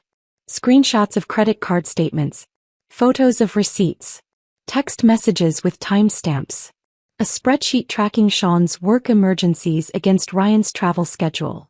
They aligned with disturbing precision. Victoria set down her pen and looked at me directly. "Christina, you've been smart. Smarter than most clients who walk through that door. The documentation will help, but we need to protect you financially before he knows what's coming." She explained Washington's divorce laws with the kind of clarity that made complex things simple. Community property. Spousal support. The apartment lease that thankfully bore only my name. A decision I'd made before marriage when my credit was better than Sean's. "You can legally remove him from the lease with 30 days notice since you're the sole leaseholder," she said, sliding a form across the desk. "I suggest you do it quietly. File it directly with your property management company. Don't tell him until you're ready for him to know." She gave me a list of tasks, each one a small act of revolution. Open my own bank account. Secure important documents. Change passwords on everything. Install security cameras, for safety, she said with a knowing look. Washington is a two-party consent state for audio recording, but video in your own home is perfectly legal. I left her office with a folder full of information and something I hadn't felt in months: control. The elevator ride down felt like descent into battle, but I was finally armed. The next morning I walked into Chase Bank. Not our usual Bank of America where Sean might know the tellers. The location in Ballard was far enough from our usual routes that I wouldn't run into anyone familiar. The new account specialist, a young woman named Amy with kind eyes and discreet professionalism, didn't ask why I needed an individual account when I mentioned being married. "We see this a lot," she said quietly, fingers flying across her keyboard. "Would you like paperless statements?" "Yes. Everything electronic." She helped me transfer exactly half our joint savings, $12, that represented years of careful budgeting, vacation funds we'd never use, the start of a down payment for a house I'd never buy with Sean. The debit card would arrive in 7 to 10 business days at my office address. The checks I'd never use went into my purse like evidence of a crime I was about to commit. Walking out of Chase, I felt my phone buzz. Sean asking what was for dinner. I texted back, working late tonight. Fend for yourself. The lie came easily, probably because I'd learned from the best. I stopped at a small cafe in Ballard, ordering chamomile tea with hands that shook slightly as I handed over my new debit card for the first time. The transaction went through. Such a small thing, but it felt like the first breath after being underwater. The security cameras arrived via Amazon 2 days later, during Sean's morning workout in Fremont. The package was heavier than expected. 4 cameras, a central hub, cables that would need hiding. I'd watched 3 YouTube installation videos the night before while Sean slept beside me, learning about angles and blind spots and motion detection. The living room camera went up first, positioned to catch the front door and main space. Another in the kitchen, angled toward the dining area. One in the hallway facing our bedroom door. The 4th I tucked into the bookshelf, nearly invisible among my paperbacks, covering the area where Sean usually sat with his laptop. The app on my phone came alive with feeds from each camera. 4 squares showing our empty apartment from different angles. I could check them from anywhere, record footage, receive alerts when motion was detected. The first test came that very evening, Sean arriving home at 6 p.m., normal time, empty-handed. But the next Wednesday, the cameras caught him packing an overnight bag at 3 p.m. when he was supposedly in back-to-back meetings. He folded his clothes carefully. The gray sweater I'd bought him for Christmas, his expensive jeans, the cologne he only wore for special occasions. The unexpected network of support began forming without my conscious effort. Janet from accounting had started forwarding me things without being asked. Thought you should see this, her emails would say, attached with Sean's expense reports showing dinner for 2 at restaurants I'd never been to, charges at hotels during lunch hours, Uber receipts to addresses in Fremont. Marcus, our building's doorman, had taken to greeting me with extra warmth. One evening as I collected mail, he mentioned casually, "Your husband left pretty early this morning. Around 5 a.m. Hope everything's okay with that work emergency." There had been no work emergency. Sean had told me he was going to the gym. "Thanks, Marcus," I said, understanding the gift he was giving me. These tech companies, always something urgent. Even Patricia from the coffee shop downstairs had noticed. She'd been making my morning latte for 2 years, knew I liked an extra shot on Mondays, remembered my name without asking. The day after I'd installed the cameras, she handed me my coffee and held my gaze. "You okay, honey? You seem different lately." "Stressed. Just work stuff," I said automatically. She nodded slowly. "That husband of yours used to come in every morning, you know. Haven't seen him in months. Now he gets coffee at that place in Fremont, according to his Instagram." She pulled out her phone, showing me Sean's public profile I'd stopped checking. There he was, tagged at Lighthouse Coffee in Fremont, posted by someone with the username Claire_47. "Men," Patricia said, shaking her head. "They think they're so clever." By New Year's Eve, 2 days away, I had a filing system. Bank statements in one folder. Screenshots in another. Camera footage backed up to the cloud. Written timeline of events that Victoria had suggested I maintain. Contact information for 3 divorce attorneys besides Victoria just in case. The business card for Dr. Sarah Chin, the therapist Dr. Martinez had recommended, finally pulled from my purse and pinned to my bulletin board.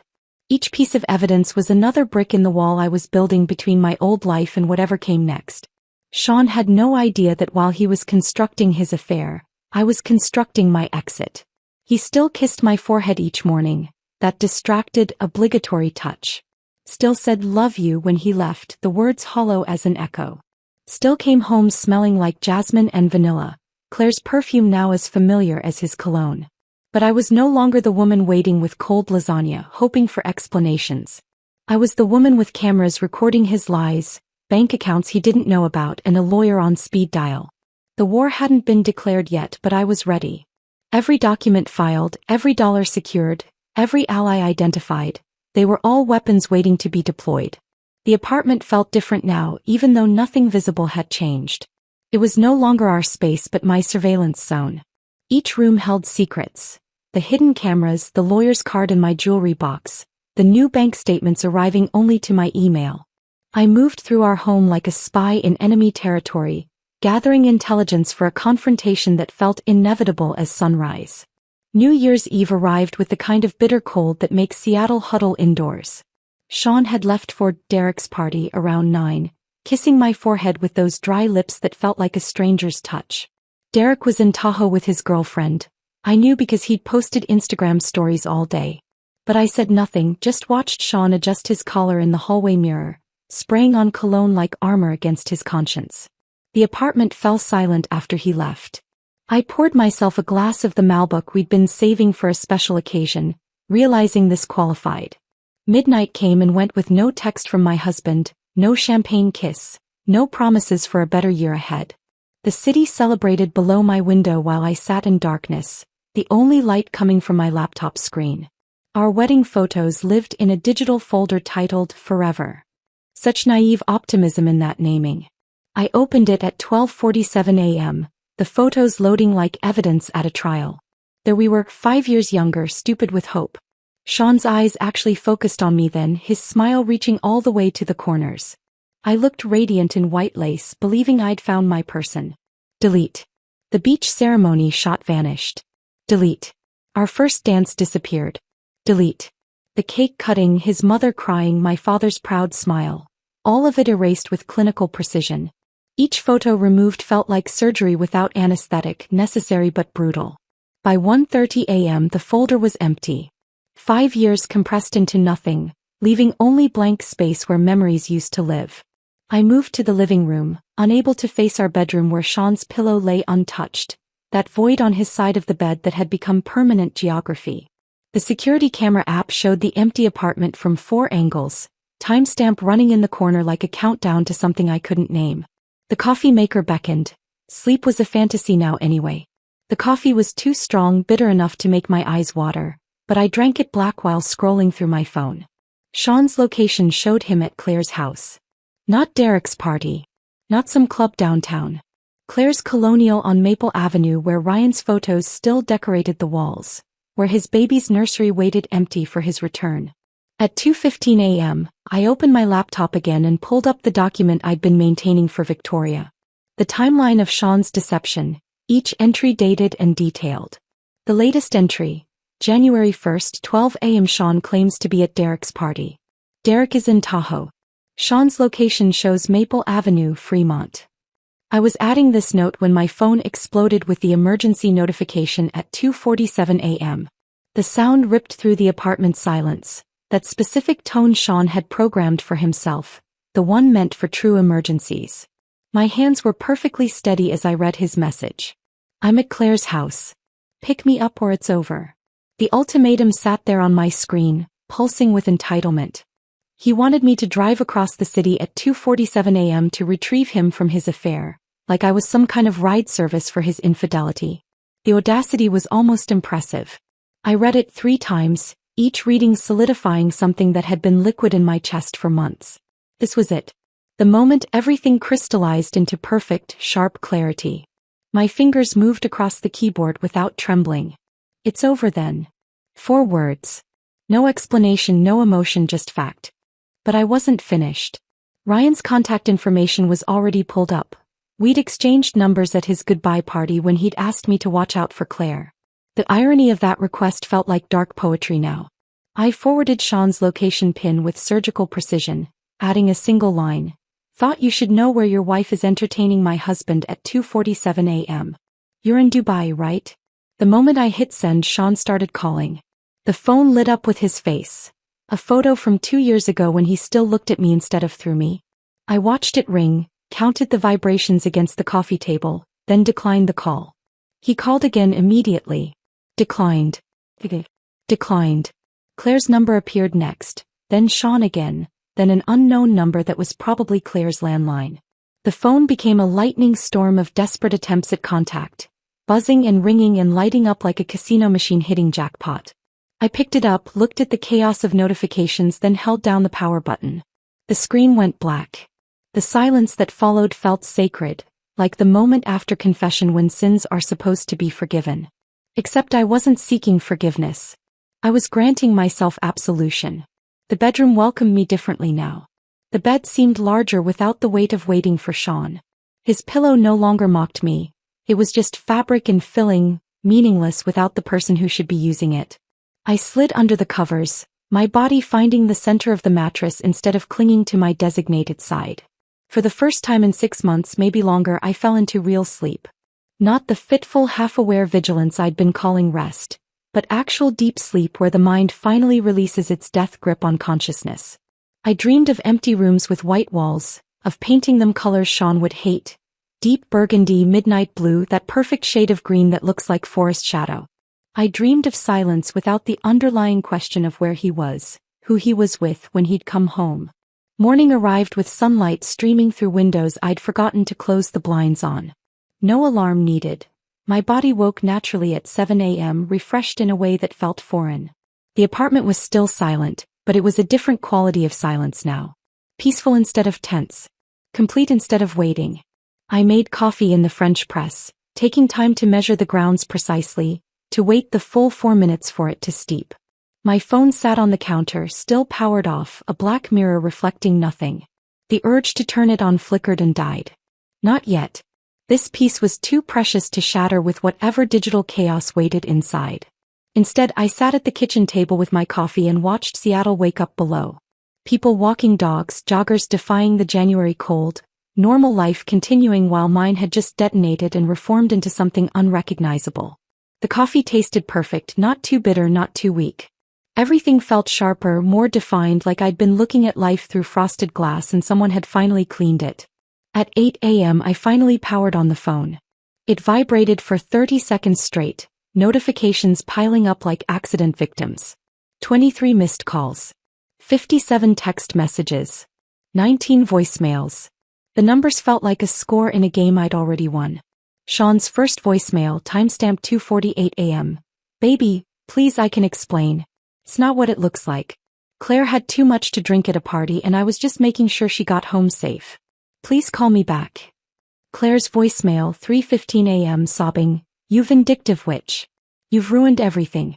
Ryan's coming home. You've destroyed my life. But the one that made me smile, actually smile, was Ryan's 3:45 a.m. Christina.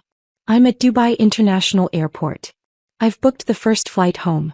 My lawyer will be in touch about the evidence. Thank you for having the courage to do what needed to be done. I set the phone down on the kitchen counter, Ryan's voicemail still echoing in my mind, when I heard footsteps on the stairs outside. Heavy, uneven, like someone climbing who hadn't slept. Through the peephole, I saw Sean standing there at 8:15 a.m., looking like someone had assembled him from spare parts of the man I'd married. His shirt was the same one from last night but wrinkled beyond salvation, half-tucked, with a coffee stain spreading across the chest. The gas station cup in his hand shook slightly, plastic lid not quite secure, threatening to spill. I opened the door but didn't step aside to let him in. The January morning air rushed between us, carrying the smell of his desperation, stale alcohol, Claire's perfume, and the particular sourness of panic. Chris, thank God, he started, moving forward like he belonged inside. I held up my hand. You can say what you need to from there. His face did something complicated. Surprise, hurt, then anger cycling through like channels on a broken TV. It's my apartment too. Actually, it's not. I pulled the document from the side table where I'd placed it days ago, knowing this moment would come. You were removed from the lease last week. 30 days notice was filed with management on December 28th. You have until January 27th to collect your belongings. The paper trembled in my extended hand. He didn't take it, just stared like I'd spoken in a foreign language. The gas station coffee slipped from his grip, hitting the concrete hallway with a splash that looked like modern art, dark liquid spreading in directions that made no sense. You can't do that. The apartment's in my name. Always has been. My credit, my deposit, my signature.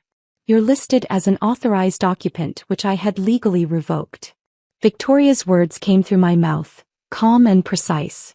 Your belongings will be available for pickup by appointment. His legs seemed to give up their structural duty. He leaned against the doorframe and for the first time I saw him clearly. Not the marketing executive with the easy smile, Not the husband who'd charmed my family, not even the cheater who'd been living a double life. Just a 34-year-old man who'd gambled everything and lost. Claire kicked me out, he whispered. The moment Ryan called her from Dubai. She literally threw my clothes on the lawn. Said I wasn't worth losing her marriage over. Said I was just entertainment while Ryan was gone. I wanted to feel something. Sympathy, vindication, even pity. But there was only the cold observation of fact, like watching a nature documentary about predators becoming prey. My phone buzzed. Madison Fitzgerald calling. I should take this, I said, starting to close the door. Christina, please. Your mother knows some good hotels, I said, then shut the door with the soft click of finality. Madison's voice burst through the moment I answered. Christina, you have to hear this. Claire completely lost it. She's been throwing Sean's stuff on the lawn for the past hour. The neighbors called the cops thinking it was a domestic dispute. Through my window I could see Sean still standing in the hallway, staring at the closed door like it might magically open. Madison continued, her words tumbling over each other with the breathless quality of someone witnessing a car crash in slow motion. Claire's been playing both sides this whole time. She never intended to leave Ryan, she just wanted attention while he was traveling. She literally called Sean a placeholder in front of the police. Said he was convenient but replaceable. The irony was so perfect it felt scripted. Sean had destroyed our marriage for someone who viewed him as temporary entertainment, a warm body to fill empty space. He'd been having an affair with someone who was also having an affair with him. The best part, Madison said, and I could hear the vindictive satisfaction in her voice, is that Ryan's already contacted a divorce attorney from the airport. Claire's about to lose everything. The house is in his name, the cars, even her credit cards are all authorized user status on his accounts. After Madison hung up, I made myself breakfast. Real breakfast, scrambled eggs, toast, orange juice. Not the coffee and anxiety diet I'd been surviving on for months. I was halfway through eating when my phone rang. Jennifer Colton, HR director at Sean's company. At our company technically, though I worked in a different department. Christina, I apologize for calling on a holiday, but this is urgent. We've received some concerning information about expense report irregularities involving Sean and Claire Fitzgerald. I understand you might have documentation that could help our investigation. I set down my fork. What kind of documentation? Receipts, credit card statements, anything showing personal expenses charged to company accounts.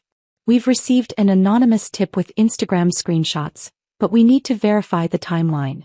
Anonymous tip. Madison had been busy. I have everything, I said. Dates, amounts, locations. All cross-referenced with supposed client meetings that never happened. Jennifer's relief was audible. Could you email those to me today? We're opening a formal investigation Monday morning. I spent the next hour compiling everything. Every receipt from the Fremont gym. Every dinner charge from evenings Sean claimed to be working. The pattern was damning. Over 6 months of systematic fraud, using company resources to fund an affair. The timestamp showed my email sent at 10:47 a.m. By 11:30, Sean's mother Patricia was calling. I almost didn't answer, but something made me want to hear what she'd say. Patricia Brennan had always been a force of nature. The kind of mother who believed her son could do no wrong, who'd made excuses for every failure, every shortcoming, every red flag I'd tried to discuss with her over the years. How could you? She launched in without preamble, her voice shaking with tears and rage. He's standing in my driveway destroyed because you couldn't forgive one mistake. Patricia, I said, keeping my voice level, it wasn't one mistake. It was 6 months of calculated deception. He was at another woman's house at 2:47 this morning. He's confused. He needs support, not abandonment. Marriage is about working through problems. He made his choice. Repeatedly. For months. Her tears transformed into something harder, meaner. You're heartless. Absolutely heartless. Throwing him out like garbage, destroying his career, humiliating him publicly. Heartless, I repeated, tasting the word. Patricia, heartless is what he did to me while Claire's husband was overseas working to support his family. Heartless is lying every single day for 6 months. Heartless is sending me an ultimatum from his affair partner's house at 2:47 a.m. You're going to regret this, she hissed. I'll make sure everyone knows what kind of person you really are. You'll pay for destroying my son. Your son destroyed himself, I said. I just stopped enabling it. The line went dead. I deleted her number from my phone, another small act of liberation. By noon my security camera app showed movement. Sean had returned with Derek and a rental van, loading boxes I'd packed and left in the building's mailroom as Victoria had suggested.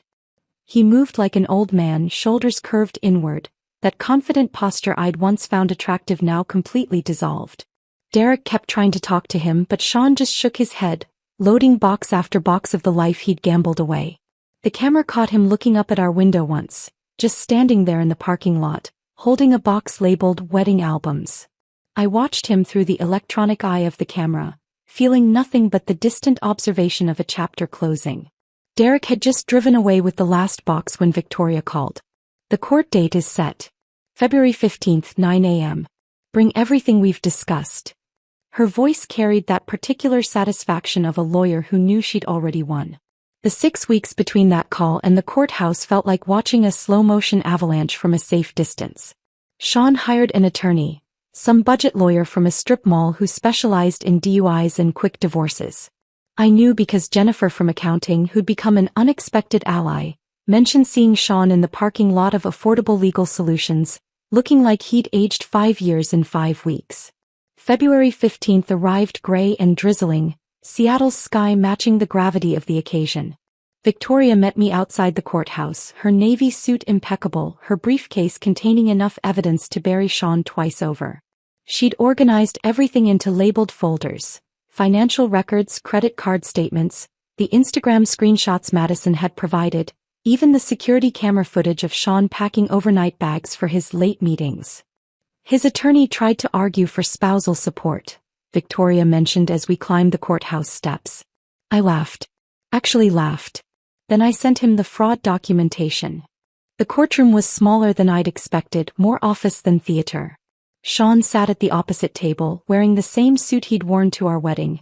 I recognized the tiny wine stain on the sleeve from when my Uncle Robert had gotten enthusiastic during his toast.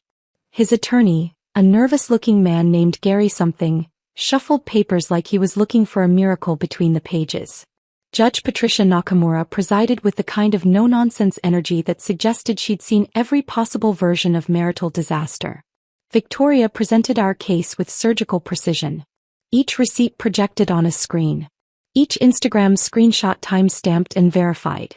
The credit card charges to hotels during lunch hours. The gym membership in Fremont. The systematic pattern of deception laid out like a map of betrayal. Your Honor, Victoria said, placing another folder on the judge's bench. The respondent used marital assets to fund his extramarital relationship. Washington law is clear on dissipation of assets. Every dinner, every hotel room, every gift purchased for Ms. Fitzgerald represents money stolen from the marital estate. Sean's attorney tried to object, argue, minimize. But what defense could stand against receipts, screenshots, and Sean's own expense reports showing he'd charged affair dinners as client meetings? Judge Nakamura's expression grew colder with each piece of evidence. When Victoria showed the security footage of Sean packing bags while claiming to work late, the judge actually shook her head. Mr. Brennan, she said, looking directly at Sean, did you believe your wife wouldn't notice $18,000 in unexplained charges over 6 months? Sean mumbled something about stress and mistakes. The judge cut him off. These aren't mistakes. This is systematic deception and financial fraud against your spouse. The ruling was everything Victoria had promised. The apartment remained mine. The savings mine. Half of Sean's 401k transferred to me. He kept his personal debt, including the credit cards he'd hidden, the ones he'd used for hotel rooms and weekend trips with Claire. The judge even ordered him to pay my attorney fees. Another $8,000 he didn't have. Petition for dissolution granted, Judge Nakamura announced. This marriage is dissolved. Walking out of that courthouse officially divorced, felt like stepping out of a dark theater into daylight. Victoria shook my hand, told me I'd been the ideal client. Organized, rational, with evidence that made her job easy. Sean stood by his car in the parking lot, looking at papers his attorney had given him. For a moment, our eyes met across the rain-slicked asphalt. Then I got into my car and drove away, leaving him standing there like a memorial to his own destruction. 2 months later, March brought unexpected sunshine and a text from Ryan Fitzgerald. Coffee? I owe you a proper thank you. We met at a small place in Wallingford, neutral territory away from both our old lives. Ryan looked healthier than I'd expected. Dubai's sun had given him color, and the absence of Claire's chaos had restored something younger in his face. He stood when I arrived, a gesture Sean had stopped making years ago. You saved my life, he said without preamble once we'd ordered. I would have spent years funding her affairs, thinking I was the problem. We saved each other, I corrected. Your call at 2:48 a.m. confirmed I wasn't losing my mind. He laughed, not bitter but genuinely amused. Claire's still posting on Instagram. Motivational quotes about rising from ashes and finding yourself through adversity. She's living with her mother in Tacoma, working part-time at a yoga studio. I pulled out my phone, showing him Sean's latest LinkedIn post about professional pivots and learning from failure. We both laughed then, the free sound of people who'd survived the same storm. He tried to contact me, Ryan said, stirring his coffee. Sean wanted to compare notes about Claire. Like we were going to form some kind of pathetic support group for men who'd been played. What did you tell him? Nothing. Blocked his number. I'm not interested in bonding over mutual stupidity. We talked for 2 hours, comparing divorce settlements, sharing the absurd details that only people who'd been through the same specific disaster could appreciate.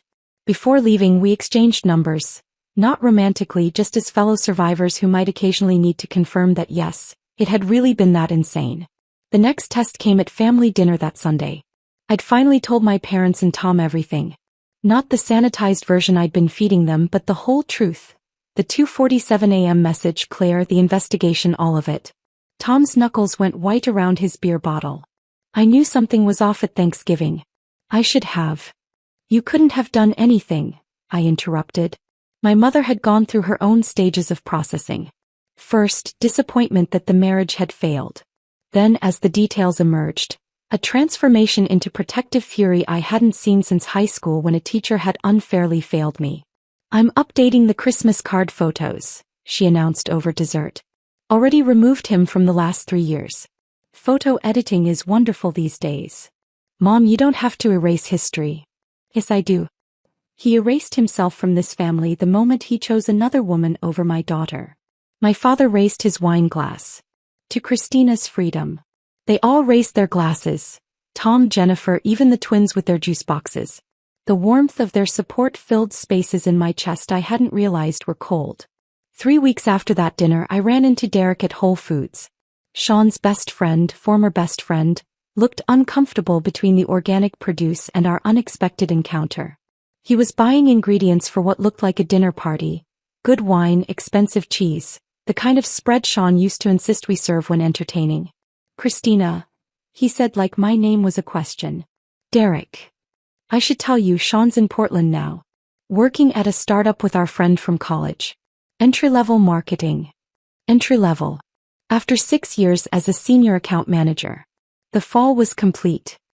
He's dating someone, Derek continued, clearly uncomfortable but feeling obligated to share. 24, just graduated. Thinks he's worldly and sophisticated. I felt nothing. Not jealousy, not pity, not even satisfaction. Just the neutral observation of information that no longer affected my life. I hope she's smarter than I was, I said, meaning it. Derek shifted his weight. He talks about you sometimes. Says he wants closure to explain. There's nothing to explain. And closure isn't something he gets to take from me. It's something I gave myself at 2:47 a.m. when I chose to stop participating in his games. I left Derek standing there with his party supplies, understanding finally that indifference was the most complete form of closure possible. The Whole Foods encounter with Derek lingered for about 10 minutes before dissolving like sugar in rain. I finished my shopping, bought myself flowers, yellow tulips that had nothing to do with anyone but me, and drove home to the apartment that had become my sanctuary. The May afternoon stretched golden through my windows, and I opened them wide to let the city sounds mix with my music. 6 months. 6 months since that 2:47 a.m. message had cracked my life open like an egg, letting something new and unexpected emerge. I'd started taking pottery classes on Thursdays, my hands learning to shape clay into bowls and vases that were imperfect but mine.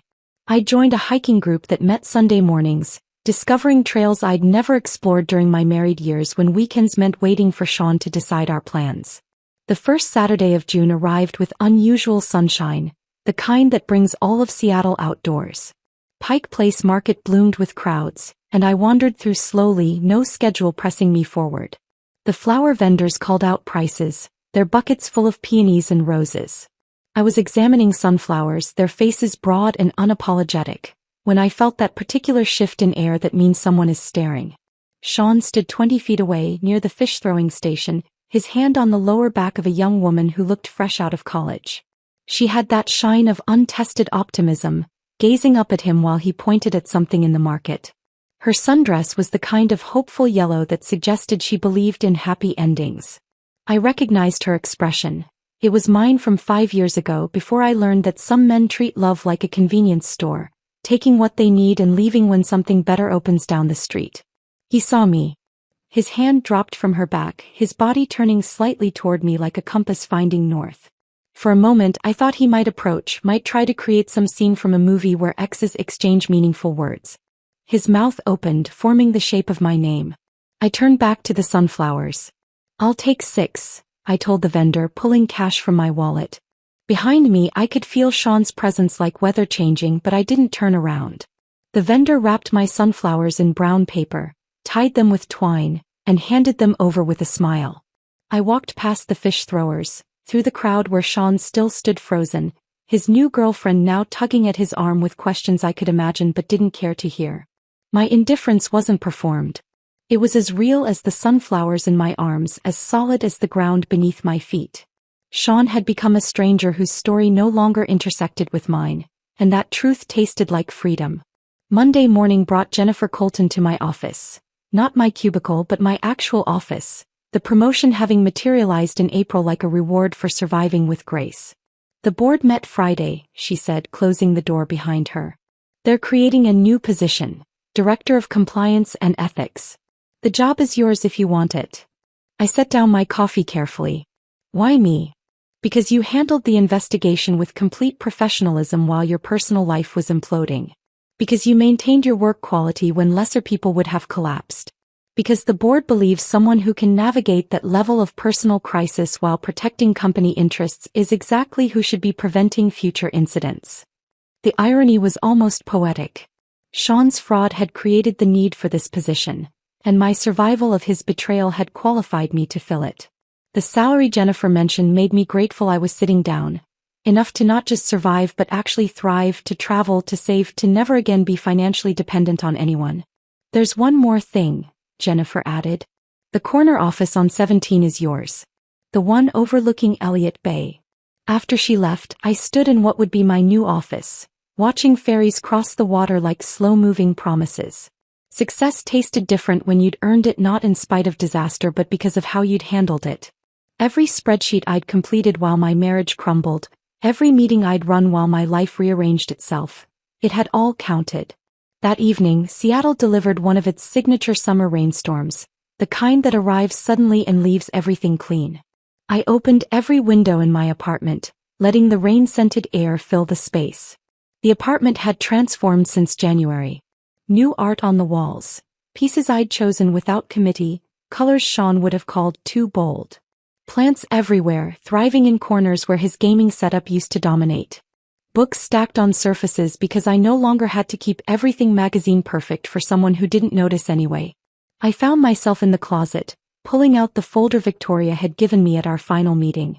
The divorce decree, official and stamped, felt like ancient history even though it was only months old. I considered throwing it away but instead tucked it back in the folder.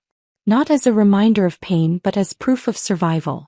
The rain intensified and I made tea, settling into the couch that was now arranged for one person's comfort, not two people's compromise. My phone sat silent on the coffee table, no longer a source of anxiety, wondering who Sean was texting when he'd come home, what excuse he'd offer. Just a device that connected me to people who actually wanted my presence. That's when the understanding arrived, complete and sudden like the rain. The 2:47 a.m. message hadn't been a destruction. It had been a gift wrapped in barbed wire. Sean's ultimatum, pick me up or it's over, had forced me to make the first honest choice I'd made in months. Maybe years. I'd chosen myself. Not revenge, though that would have been easy. Not the dramatic confrontation that movies suggest we need. Just the simple revolutionary act of saying, it's over then, and meaning it. The peace I felt now wasn't the absence of conflict. It was the presence of truth. Every room in my apartment breathed with honesty. Every plan I made included only my own desires. Every morning arrived without the weight of wondering what lies I'd have to navigate. Revenge would have required continuing to engage with Sean's chaos, spending energy on someone who'd already taken too much. But consequences? Those had arrived naturally, like rain after drought. His job lost to his own fraud. His mistress discarding him once the thrill evaporated. His reputation destroyed by his own documented choices. I hadn't needed to orchestrate anything. Truth has its own momentum. I closed my eyes, listening to the rain against windows, and realized something profound. I would never again wake at 2:47 a.m. to someone else's crisis dressed as my responsibility. That specific time had become sacred in reverse. A moment when I'd chosen peace over drama, silence over chaos, myself over someone who'd already chosen someone else. The young woman with Sean at Pike Place would learn her own lessons in her own time. Derek would eventually stop feeling obligated to provide updates. Ryan and I would exchange occasional texts like veterans of the same war, comparing how much better peace felt than battle. But tonight, in my apartment full of plants and art and silence that felt like music, I understood the final truth. Peace tastes better than revenge because it's permanent. Revenge is a meal you consume once, but peace is a home you inhabit forever. And at 2:47 a.m., when Seattle sleeps and the world holds its breath, I sleep too, deeply, completely, finally free. If this story of that 2:47 a.m. message and sweet justice had you on the edge of your seat, hit that like button right now. My favorite part was when Christina simply replied, "It's over then," and forwarded Sean's location to Ryan in Dubai. What was your favorite moment of revenge? Drop it in the comments below. Don't miss more thrilling stories like this. Subscribe and hit that notification bell so you never miss an upload.